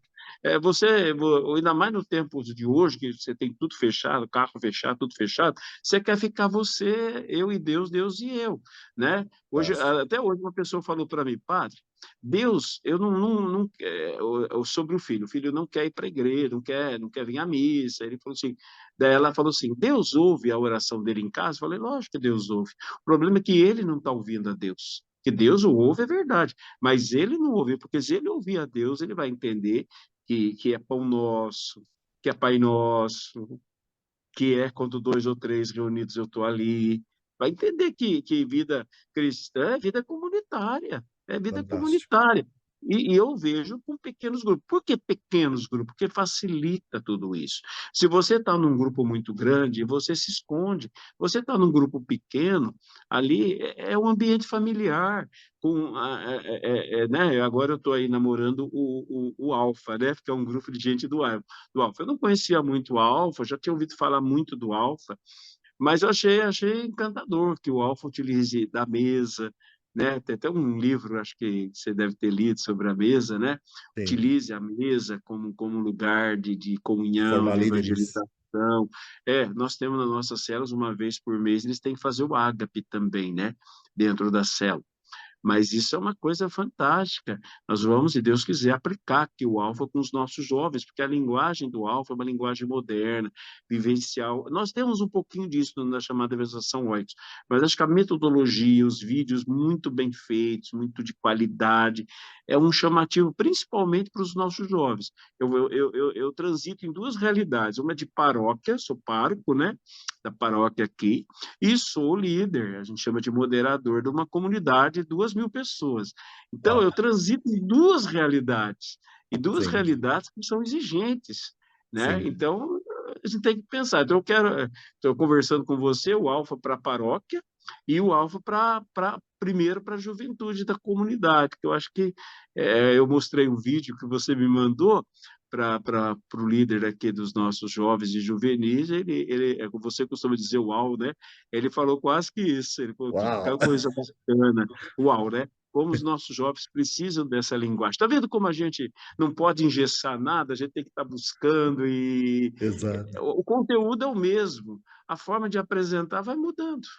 Muita gente não entendeu que o mundo mudou, virou uma chave, aí Sim. acha que voltar a coisas antigas da igreja, que funcionaram, que foram uma bênção, foram maravilhosas, e que muita coisa ainda serve para nós, mas querer voltar a uma época não é possível, mudou, É aí nós vamos ficar falando, anacrônico, né, padre? aí nós vamos falar sozinho, falar para um grupo, quando o resto está indo para outro canto. O É. resto está indo para outro canto, o resto é outra linguagem, tem outro mundo. Nós temos que entrar no mundo. Esse negócio assim, ser cristão é fugir do mundo. Não é fugir do mundo. Não é. É fugir do pecado, mas não é. Se Deus amou de tal maneira o mundo que deu seu filho para que todo que ele crê, Cristo desceu e se infiltrou no mundo como um de nós, como é que nós vamos fugir do mundo? Nós vamos nos esconder? Aí eu vejo cristão, eu entendo, né? Está tudo difícil mesmo.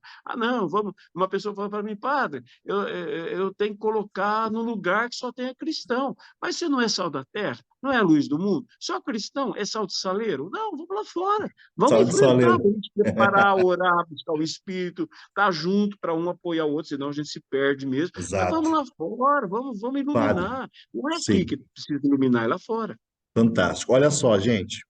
Eu vou abrir agora. Nós não vamos poder dedicar muito tempo, porque senão eu não quero cansar o padre. Eu sei, conheço o padre Luiz Fernando, sei que ele tem uma agenda apertadíssima amanhã, tá? Então, assim, mas eu vou abrir esse momento para vocês escreverem no chat perguntas que vocês possam ter. Aí eu vou pedir a ajuda da Muriel para a gente ir vendo essas perguntas e a gente vai trazer aqui para a nossa conversa. Me chamou a atenção, eu quero pontuar duas coisas aqui. Padre, dentro dessa fórmula do M1231, eu vejo assim que o que o documento de Aparecida chama de catolicismo popular ou de devoção popular, né? E que muitas paróquias, comunidades, estações católicas de televisão, ou seja, a grande tentação, padre, é nós permanecermos o tempo inteiro na multidão. E o povo nunca sair da multidão, nunca deixar de ser multidão. Só que para você manter a multidão se reunindo, para manter o frisson da multidão, muitas vezes a gente começa a acender fogo estranho na casa de Deus, porque o Espírito Santo não aceita ficar numa represa. Ele é um rio É. de vida. Ele precisa fluir e sair. Se você ficar com a água parada num lugar, o que acontece com essa água, né? Ela apodrece, né? Multidão, Fernando, não se compromete. Não se Exatamente. compromete. É Então, lógico, assim, você ó, é o querigma, até faz experiências espirituais, mas não se compromete. e aí Você você começa a começa com os comprometer. devocionalismos, padre, para manter a multidão. Você começa com Exatamente. isso, com aquilo outro, é novena disso, é tal coisa, é tal. Por quê? Porque você precisa manter a multidão, manter a multidão, manter a multidão. Ah, mas eu quero dar uma formação. Ah, mas a formação o pessoal não gosta muito. E Ah, porque hoje, não se gosta você, muito. Fernando, e o pior, se você falar dessas coisas hoje em dia, você é herege. É, Você é herege, você não é católico, você não ama a Igreja Católica, você não vê as coisas boas da Igreja Católica. Eu vejo, né? Lógico que vejo, lógico que claro. vejo. A gente sabe que a tradição da igreja ela é riquíssima, é fantástica, santos padres da igreja e tanta coisa. Mas essas coisas que estão aí é paganismo travestido. Não é É, outra coisa. Por quê? Não leva para Cristo. E Não centraliza Cristo. outra coisa, padre, vamos ver se o senhor concorda comigo nisso, e aí vamos começar, já as perguntas estão chegando aqui.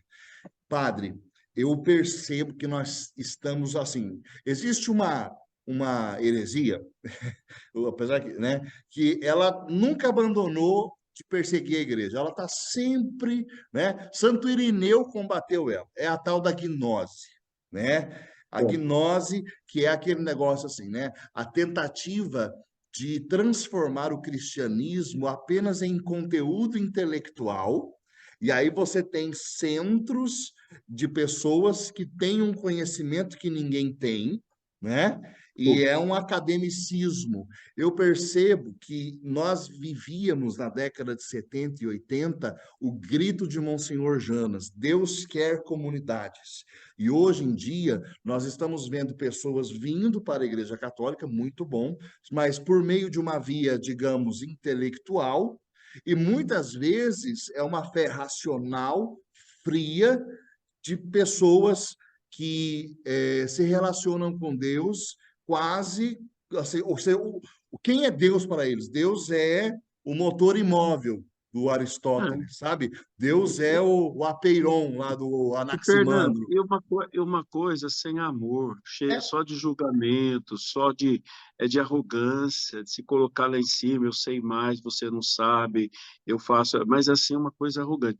É lógico, eu vejo que existe um espaço na nossa comunidade, acho que o Cristóvão até está aí com a gente, nós temos o que a gente chama de discipulado avançado, isso é né? Onde fantástico.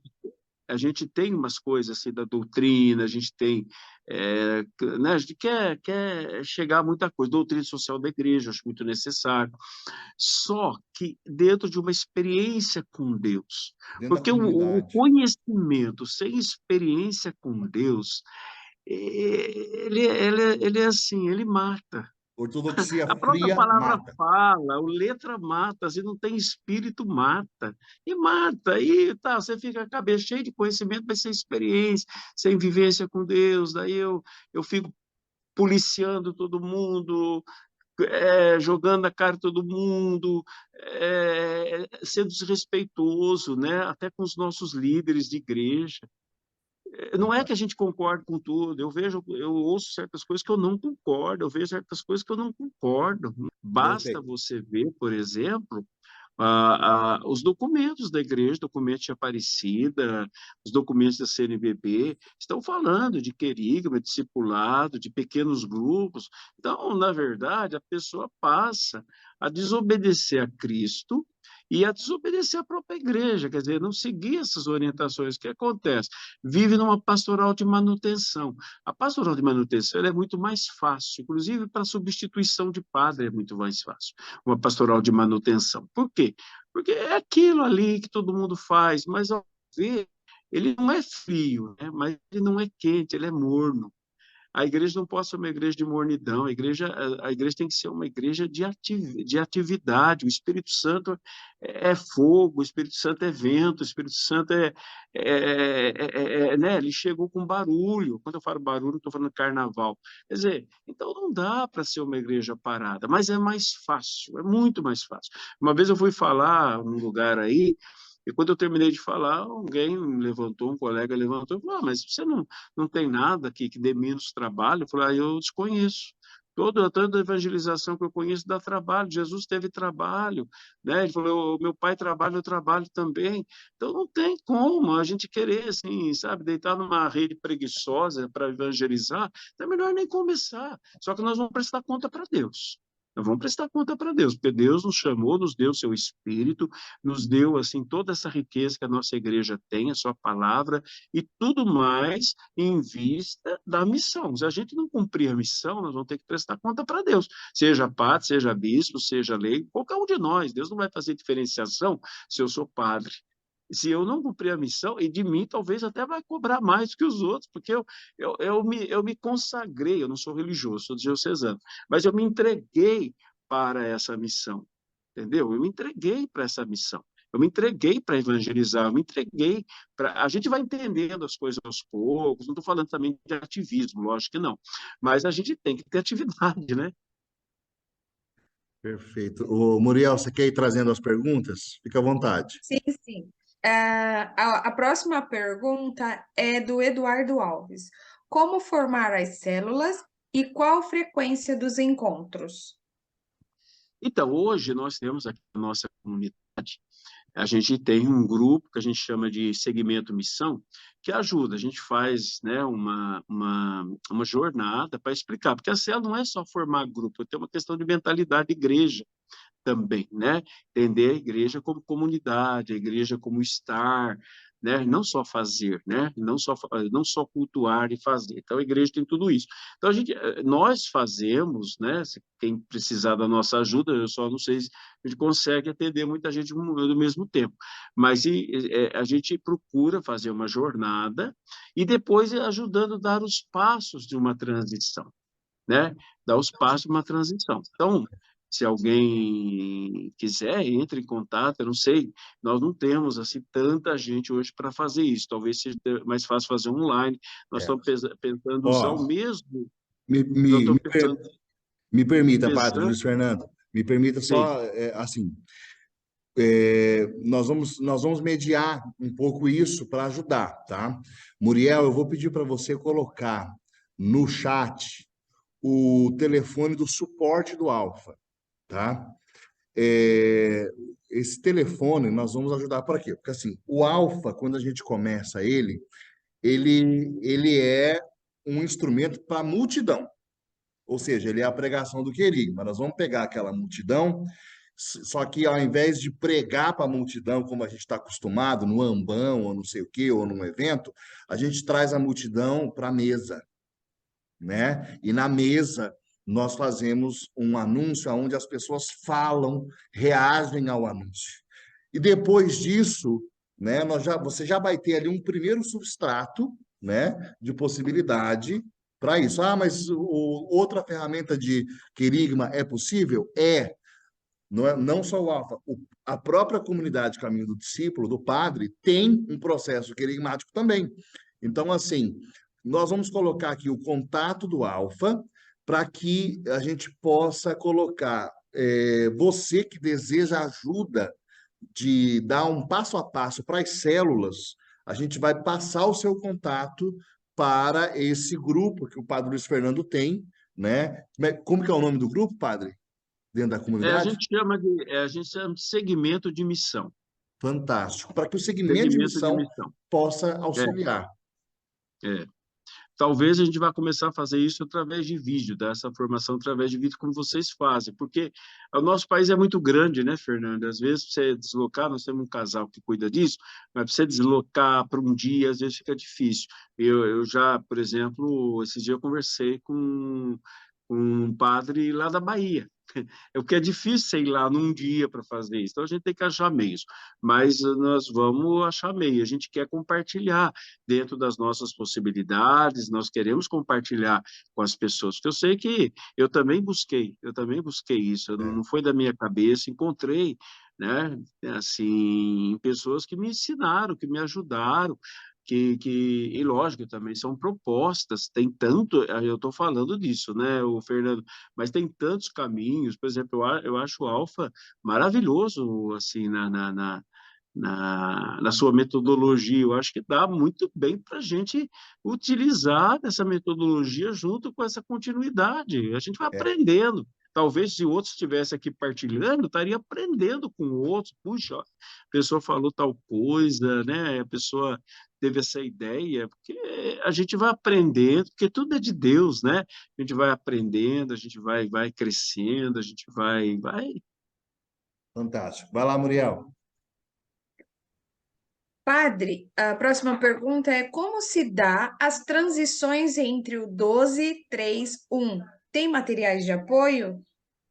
Então, esse discipulado nosso, nós estamos implantando, nós estamos iniciando. Inclusive, eu fiz agora nesse sábado uma reunião com toda a nossa liderança. A gente estava, assim, fazendo experiências, né?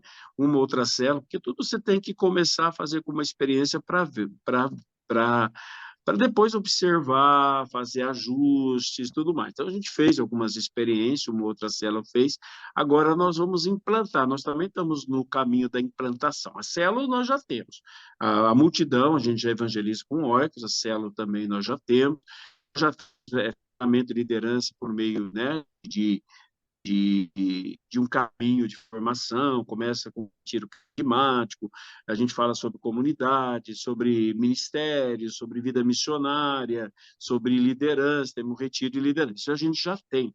Só que agora, e também já temos a multiplicação de líderes dentro da célula, que são os líderes auxiliares. Só que agora a gente vai entrar com essa metodologia de formar líderes, aprendendo com outras líderes dentro da célula. E depois entrar, que já tem alguma experiência assim, mas não tanto, de entrar na última parte, que seria de acompanhar pessoalmente, supervisionar e acompanhar pessoalmente, e acompanhar as pessoas. Então, nós também estamos numa implantação. Para as células, a gente, como disse, tem para pronta entrega, né? Que é para as células. Agora, para o restante, é um caminho novo para nós. Não faz muito tempo que isso veio, então a gente está no tempo experimental, né? Nós não temos assim um material. O que tem é o seguinte, cadê? Tá aqui. Esse livro aqui, ó. Esse livro, que é do Fantástico. Cristóvão Que Gonçalves. bom que o senhor No trouxe ele, final, padre. é? Que bom que o senhor trouxe esse livro. Gente, esse livro está disponível na editora Com Deus, tá? O Cristóvão é um membro da comunidade do Padre Luiz Fernando e ele escreveu esse livro que é simplesmente extraordinário para ajudar a gente nesse caminho de transformar nossas comunidades. Quando eu falo comunidades, entenda vida fraterna dentro da igreja, todas as realidades eclesiais possíveis, transformá-las, né, em ambientes relacionais e ministeriais. E Porque o Cristóvão fez isso de modo maravilhoso. e aqui tem uma fundamentação bíblica da tradição da igreja e dos documentos da igreja sobre isso. E o último capítulo, o último capítulo, eu escrevi sobre o M1231, Ah, que junto com ele. fantástico. Mas o Padre, livro é dele, lê é do aí para mim Cristóvão Gonçalves. lê para mim o título bem certinho para a gente escrever aqui no chat. Bebendo na fonte. Escreve, Muriel, para mim. Bebendo na fonte, a igreja nas casas em células. Bebendo na fonte, Na a fonte, a igreja igreja nas nas casas em casas em células. células. Editora Com Deus. Isso, com Deus. São essa editora, com Deus, pode até fazer pedidos lá, né? É do Fantástico. Cristóvão Gonçalves, nosso formador, é um dos nossos formadores na parte de formação de discipulado avançado, permanente. Então, aqui tem Extraordinário. uma boa fundamentação. O Cristóvão, ele trabalha bastante assim na pesquisa de documentos da igreja, aquilo que precisa saber, porque às vezes a pessoa fala, mas isso não é invenção de um padre? Não, não é invenção de um padre. Primeiro está dentro da Sagrada Escritura, mas a nossa igreja, ela entende assim. É por isso que fala assim, não quero isso, mas a igreja fala de anúncio do evangelho querigma, a igreja fala de pequenos grupos, a igreja fala de formar discípulos, de missão fala, então aí, né? Toda vez que tem uma conferência de bispo, sempre sai alguma coisa nesse sentido. É que, às vezes, nós ficamos acomodados, né? Como eu falei. A pastoral de manutenção, já dizia o cardeal Martini, ela é perniciosa. Perniciosa. A pastoral de manutenção é traição a Cristo. Uau! Se Meu Deus! se trai Cristo, porque quando você não vai adiante, sendo que o Espírito, ele te leva adiante. O Jesus falou que o Espírito vai como o vento. Eu não estou dizendo para ir correr atrás de tudo que é novidade que existe. Não é isso. Tem muita coisa também. Mas a gente tem que buscar ir além. Não podemos ficar... É mais fácil, é fácil para o padre. Gente, o que evangelização dá trabalho? Dá trabalho. Nossa, tem dia que descansa. Mas trabalho, vamos pensar no céu, né? Porque aqui nós temos eu não estou dizendo assim para ativismo, né? Às vezes a gente cai no ativismo também, não é isso. Mas, meu Deus, né? Nós temos Sabe por quê também? A gente começa a ver, eu tenho um respeito enorme por pessoas, não sei se tem pessoas de outras denominações aqui conosco, eu tenho um respeito enorme por essas pessoas, sabe? Eu acho que essa questão da unidade do corpo de Cristo é sério, a gente tem que trabalhar, e isso, Jesus disse isso aí. Eu vejo tantos irmãos de outras denominações lutando, indo atrás, correndo, crescendo, buscando, né? Por que nós que estamos aí há 2.000 anos atrás, quase 2.000 anos, estamos aí, por que não? Tudo que a gente tem não é competir, nós não estamos aí em guerra santa, não estamos competir com ninguém, mas a Sagrada Escritura de todos nós, ali estão os princípios, por que não? Por que não ir adiante? Por que não pedir para Deus iluminar? Se não é esse método, tem outros, não tem problema, tem outros caminhos, né? O alfa é um caminho, mas tem que ser feito. É traição ao corpo de Cristo, é traição à igreja não crescer. Um casamento que fica estagnado acaba, não cresce no amor, né? E aí crescer no amor não é só falar que a gente ama a Deus, é obedecer a Cristo, né? E seguir a Cristo é adiante. Eu entendo assim. Agora, padre, seguindo para a próxima, por onde começar? Quer dizer, quais os primeiros passos a serem dados nas comunidades paroquiais? Primeiro tem que ter a anuência do pároco. Uma comunidade paroquial, ela precisa que o pároco, né? O pároco, às vezes tem os vigários também, é uma diferença, mas o pároco é o pastor próprio da comunidade. Então, ele precisa se interessar. Às vezes ele não conhece muito, quer conhecer, tem dúvidas, né? O padre não quer me embarcar em qualquer canoa furada. Não dá. A gente tem uma paróquia para dar conta, às vezes também tem às vezes um plano pastoral da própria diocese também, se tem e apresenta caminhos, é por ali. Mas eu vejo que na maior parte das dioceses não tem um plano pastoral. Fica mais à vontade, que faça. Às vezes tem algumas linhas pastorais, mas não tem plano pastoral. Faça isso e aquilo. Tem gente que segue alguns, por exemplo, do Cine, que é muito bom também. Tem dioceses inteiras no Cine. O Cine, ele começou aqui em São José dos Campos, né? Um trabalho muito bom foi feito aqui. Então, Cine, derivados. Então, tem que buscar um caminho, um plano pastoral. Se o pároco não se interessar, fica difícil começar uma paróquia, porque não dá para começar a revelia do pároco. Eu vou e o pároco é o pastor, é assim que funciona. Então, às vezes, é mais fácil para as novas comunidades, porque as novas comunidades, elas não têm, elas têm um caminho próprio, elas têm uma vida mais própria. A paróquia, ela depende do pároco. Então, se o pároco não aceita, a primeira conversa que a gente tem é com o pároco. Eu sei que tem gente, às vezes, nas paróquias, muito interessadas, muito animadas, mas aí o pároco fala, não, mas aqui eu não quero, não vou dar continuidade, ou às vezes, já teve casos também, muitos casos, que começou, aí houve uma mudança, uma transferência, veio outro que não quis dar continuidade. E, ao meu ver, é terrível, né? Você não dá continuidade no trabalho de evangelização. A igreja não é sua, você está ali para evangelizar, a igreja tem uma continuidade, ela está continuando, né? A história, então tem que dar continuidade. Mas cada cabeça é uma sentença. Às vezes alguns não querem dar continuidade, às vezes o trabalho acaba ali, né? Infelizmente acaba ali. Eu acho que isso Perfeito. precisaria ser visto melhor na questão das substituições, né? Principalmente quando há Sim. um plano pastoral numa paróquia, precisa ser visto isso com carinho. Mas eu vejo assim, eu vejo às vezes muitas pessoas, né, os leigos que a gente chama, tão animados para a evangelização, tão preparados, mas às vezes não tem um acompanhamento. É difícil. Mas é assim, ora pelo pároco, não vai brigar lá com ele por causa disso.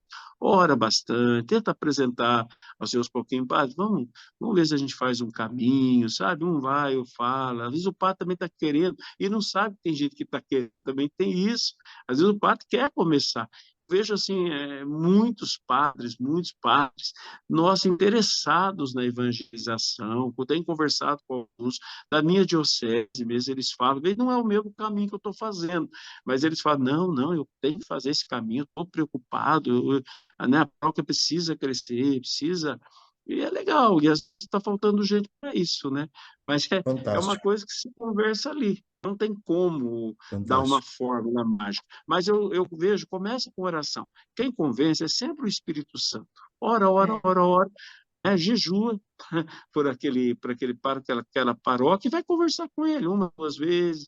Olha, tem esse plano, pelo menos para conhecer, ó, esse, aquele, o alfa, né? Tem tanta gente, mas não, olha, até aqui, vamos tentar. Muitas vezes, gente, nós também precisamos ser motivados. Por quê? Veja, a gente pega uma paróquia também que às vezes as pessoas não estão muito afim. Então, quando parece gente afim que quer, às vezes o padre se motiva, às vezes ele está desmotivado, porque às vezes as pessoas também não estão indo, não querem se comprometer muito, né? Que a pastoral da manutenção ela é boa, ela faz alguma coisa, mas ela não vai adiante, né? Então é mais Fantástico. fácil, a gente se acomoda. Fantástico. O padre, É. a gente tem mais algumas perguntas. Para a gente não ir até meia-noite, nós vamos ter que responder elas de modo bem conciso. Só queria comentar, então, com vocês o seguinte, né? A experiência do Alfa, naquilo que o padre Luiz Fernando está falando, é muito rica, né? A maioria dos padres, quando eles iniciam a experiência dos pequenos grupos com Alfa, eles escolhem um lugar para laboratório. Então, por exemplo, em Osasco, a paróquia do Padre José Eduardo falou assim: eu vou pegar o EJC, que é os jovens da minha paróquia, e logo depois do encontro do EJC, eles vão começar a se reunir semanalmente e vai ser o Alfa. E aí do EJC já foi para outra área, e daqui a pouco você vê que a paróquia toda começou. E isso se deu de modo orgânico, de modo paulatino, sem ser uma grande revolução, sabe? Algo que foi se dando de modo bem natural. Outros começaram pela catequese. Não quero que o crisma comece a fazer alfa.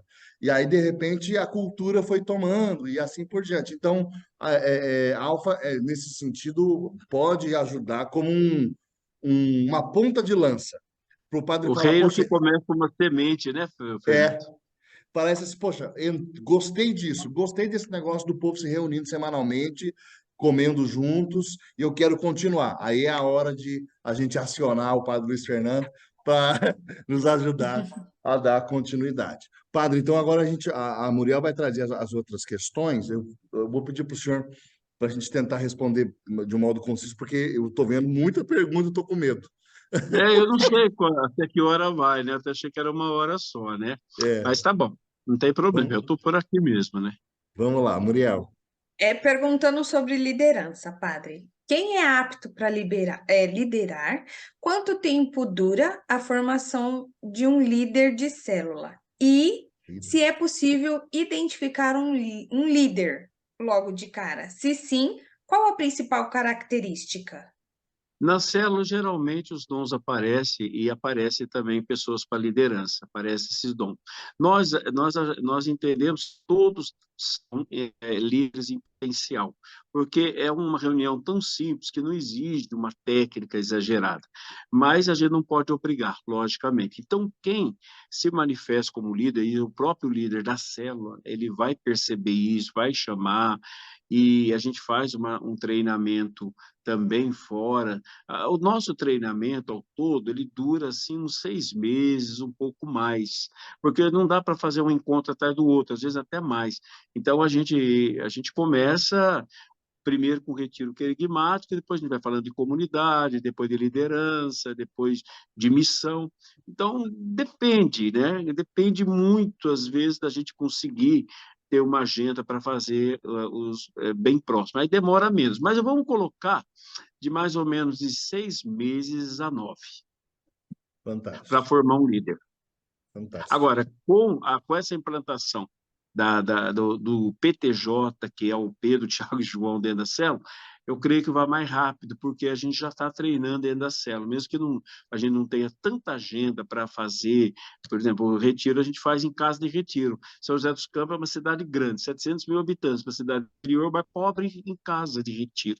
Então, a gente às vezes não consegue com facilidade para fazer, entendeu? Aí acaba Olha só. demorando um pouquinho mais.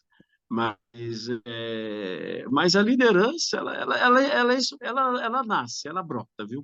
Ela brota. E, Então tá. lógico, você tem que perceber, por isso que é bom o pequeno grupo, e o pequeno grupo nada passa despercebido. Tudo é percebido.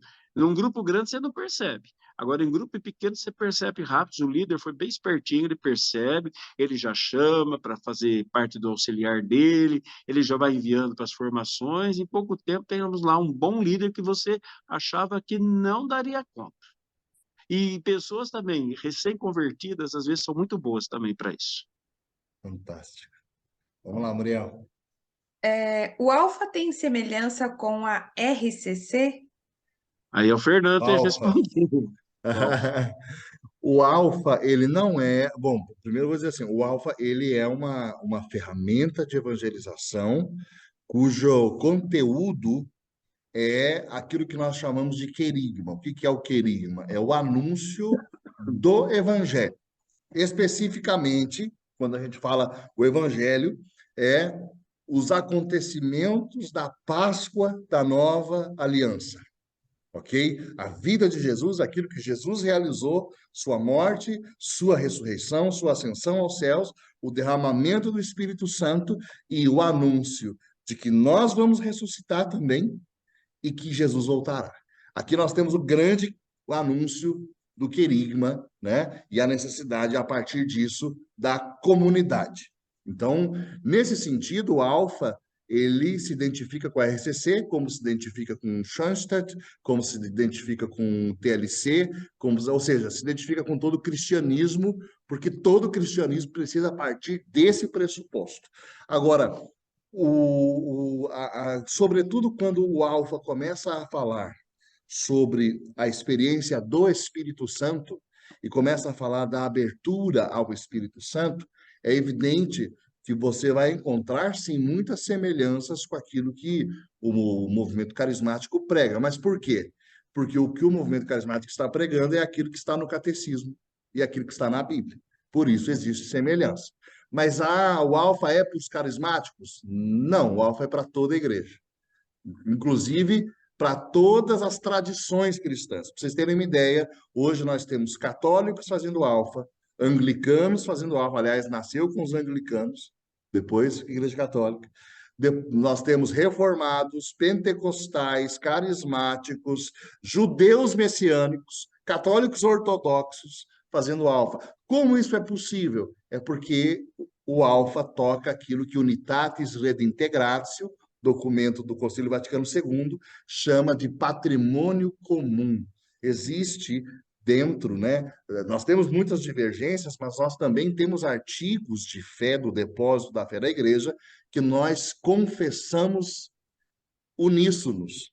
E quando nós falamos da divindade de Jesus, da sua encarnação virginal no seio da Virgem Maria, quando nós falamos da sua morte na cruz, a sua ressurreição, a sua ascensão aos céus, o derramamento do Espírito Santo, a ressurreição da carne, a vinda de Jesus, a vida eterna, isso todos nós professamos em uníssono como cristãos. E o Alfa trabalha este conteúdo e por isso é possível. Só uma coisinha, o cardeal Raniero Cantalamessa, ele falou um dia, eu não sei se foi numa pregação para o Papa, ele falou assim, não tenham medo do Espírito Santo. Boa. Vamos lá, Muriel. Bom, por hora as perguntas são essas. Excelente, excelente. Padre, eu queria já ir agradecendo, né? Realmente foi espetacular. Eu já vi aqui pessoas comentando isso, quão edificadas elas foram. Eu vou repetir aqui que nós estamos colocando à disposição tanto o Alfa como um meio, talvez para você iniciar a cultura aí na sua comunidade, na sua paróquia, na sua escola, no presídio. Tem alfa no presídio, Fernando? Tem alfa em presídios, tem alfa em hospitais, tem alfa acontecendo em cafeterias. Eu vi um alfa acontecendo numa oficina de motos. Isso, né? E assim por diante. Então, dá para, né, fazer isso nos mais diversos ambientes. E a partir disso, né, ou fala assim, não, mas eu quero uma outra ferramenta querigmática. Ah, existem outras ferramentas querigmáticas, existem os seminários de vida do Espírito, existem, né? Mas dentro desse formato de pequeno grupo, intencionalmente pensando discipulado, eu quero encorajar vocês a pedir ajuda para a comunidade Caminho do Discípulo com o Padre Luiz Fernando Soares. E aí nós vamos mediar isso aqui, né? Você pode entrar em contato conosco no Alfa, né? E nós vamos ajudar você a contar com a comunidade para você dar o passo a passo aí e começar a trabalhar pequenos grupos aí na sua realidade. Tá certo? Padre, alguma coisa que o senhor sente que o senhor devia ter falado e passou, ou uma palavra final, alguma coisa que o senhor tem no coração? Não, acho que, né, é lógico que a gente não fala tudo, Fernando, porque tem bastante coisa, né? É, Se a gente for começar a falar tudo, você tem que explicar muito bem, assim, e às vezes não há um tempo para isso. Então você fala assim por cima, mas digamos assim, cada passo aí que eu apresentei traz uma série de coisas, né? Traz uma série de reflexões, enfim, né? De fundamentação também, que não foi dado aqui devido a uma, ao tempo. Mas eu vejo assim, o meu objetivo, quando você me convidou, foi compartilhar, sabe? Compartilhar o que Deus tem feito por nós, nem o que nós temos feito por Deus. Porque a gente for ver bem, eu fico me imaginando assim, falando, meu Deus, né? Eu sou tão limitado, eu me conheço, estou limitado em muitas coisas, e aí você vê assim que as coisas vão caminhando. Então você vê assim como Deus ele age através da gente. Então é isso que eu queria dizer, né? Primeira coisa, o mais importante é assim em relação a Deus, não é trabalhar para Deus, é estar com Deus, né? Jesus chamou para estar com Ele. Quando a gente está com Ele, busca nele e ter essa intimidade com Ele, pelo menos busca, Deus vai mostrando os caminhos e as barreiras vão caindo por terra. Elas existem dentro da nossa igreja, fora da nossa igreja, elas existem, mas elas vão caindo por terra e Deus vai orientando. E olha, e uma coisa também que a gente não pode ter medo é de entender que esse caminho, ele é feito de muitas vezes de ajustes. Ajuste em terminologia, ajusta em estratégia, porque o que conta mesmo são os princípios, né? Da palavra de Deus. Às vezes você tem que fazer muitos ajustes, às vezes uma realidade é muito diferente da outra, as preocupações são diferentes, então a gente tem que ir buscando o caminho que Deus mostra para a gente, aí diretamente com Deus, né? Diretamente com Deus. Mas logicamente que Deus nos chama para ser servos dele, servos inúteis, é verdade, mas servos dele, e eu me coloco assim à disposição dentro, logicamente, né, das nossas possibilidades. Apesar de ser uma comunidade que agora está grande, essas coisas demandam mais tempo, demanda isso. Mas a gente vai começar a produzir um material melhor, maior, né? A gente tem um material nosso, já de interno aqui da comunidade, que a gente utiliza, muito bem feito, é uma equipe muito boa de formação, de comunicação, muito boa, sabe? Um pessoal assim com excelência do que faz. Mas lógico, aí a gente vai começar a produzir material, vídeos, né? Visto até porque antes era uma coisa muito caseira, era para nós, só que agora a gente está começando a perceber que mais gente está procurando. Então, acho que é a hora também da gente começar. Acho que o alvo foi assim, né, Fernando? Começou na paróquia lá, e depois a coisa foi transbordando. Eu acho que nós estamos começando a transbordar. Então é a hora agora da gente se preparar melhor. Mas foi uma partilha, compartilhar, né? Não estou me colocando aqui também como quem sabe tudo sobre isso, é que a gente vai aprender todos os dias, mas foi uma alegria poder ter compartilhado isso. Eu gosto muito, sabe? Não sim. por achar que é o melhor, mas por achar que existe caminhos, a gente tem que querer fazer esses caminhos, sabe? A gente deve isso a Deus, Ele nos salvou Amém. para a gente servir a glória dEle, né? Então, a gente, enquanto nós caminhamos para o céu, nós estamos servindo o Senhor na terra. Servir o Senhor é servir a sua igreja, é comunicar o Senhor, é amar, né? Temos que fazer isso de um jeito ou de outro, de uma maneira ou Bendito de seja outra. Deus. Tá bom? Obrigado, É viu, isso, padre? Fernando. Eu Eu quero agradeço, Fernando, a todos vocês que estão aí, né, que vão ver depois. Muito obrigado. Quero agradecer a presença de todos vocês. De modo especial, quero mencionar a honrosa presença do padre Lineker e do padre Albeci, que estão aqui acompanhando também essa nossa conversa, né? Sempre uma alegria. Eu vi que também que tinha um frei acompanhando. Então é muito bonito ver, né, os padres interessados e entrando então assim meu coração se enche de alegria. A Muriel colocou aqui o telefone do suporte do Alfa. Se você tem mais perguntas, você pode encaminhar sua pergunta para o suporte do Alfa e nós vamos responder, tá? A gente tem alguns vídeos que vão aprofundar bastante o que é o Alfa. Eu participei de um podcast nós, por quase 3 horas, eu falei sobre alfa, e aí nós vamos disponibilizar esse link para vocês também, que vocês vão ter bastante, né, com bastante profundidade o que é, como se faz, com relação aos carismas, com relação ao Espírito Santo, com relação a tudo. Você vai poder ver isso lá. Padre, eu quero pedir que o senhor encerre com oração e nos dê uma benção. Tá bom. Mais uma vez quero te agradecer, Senhor, por esse momento e que tudo isso, de fato, sirva para a glória do Senhor, para o nosso bem, para o bem da sua igreja. O Senhor ama a sua igreja e eu sei que o Senhor quer que nós também a amemos e somos parte dela, na verdade. Então, nós te agradecemos por essa oportunidade, agradeço por essas pessoas interessadas, Senhor, na evangelização, no discipulado, no realizar daquilo que precisamos realizar enquanto servos. Muito obrigado, peço que o Senhor abençoe a todos. O Senhor esteja convosco. Ele está no meio de nós. O Senhor vos abençoe e vos guarde. Amém. Amém. O Senhor volta o seu rosto para vós e vos dê a sua graça. Amém. Amém. E ao voltar o seu rosto sereno, o Senhor vos dê a paz. Em nome do Pai, do Filho e do Espírito Santo. Obrigado Amém. a todos, um grande abraço. Desculpe ter falado, né, bastante, ou Foi talvez maravilhoso. eu ter explicado tão bem, às vezes, as coisas. É tanta coisa que a gente quer falar e não pode. Mas eu agradeço, viu? Foi muito bom ter estado aí com vocês. Padre, obrigado. Muriel, obrigado, querida, viu? Obrigado mesmo. Gente, agora é a hora, pode ligar o microfone para dizer tchau, beleza? Vai ligando o microfone, vai dizendo tchau, Tchau, tchau, tchau. gente. Foi um prazer, viu? Tchau. Tchau, Tchau, meu gente. povo. Deus. Obrigado, Tchau, meu querido. povo. Tchau, Deus abençoe. Amém.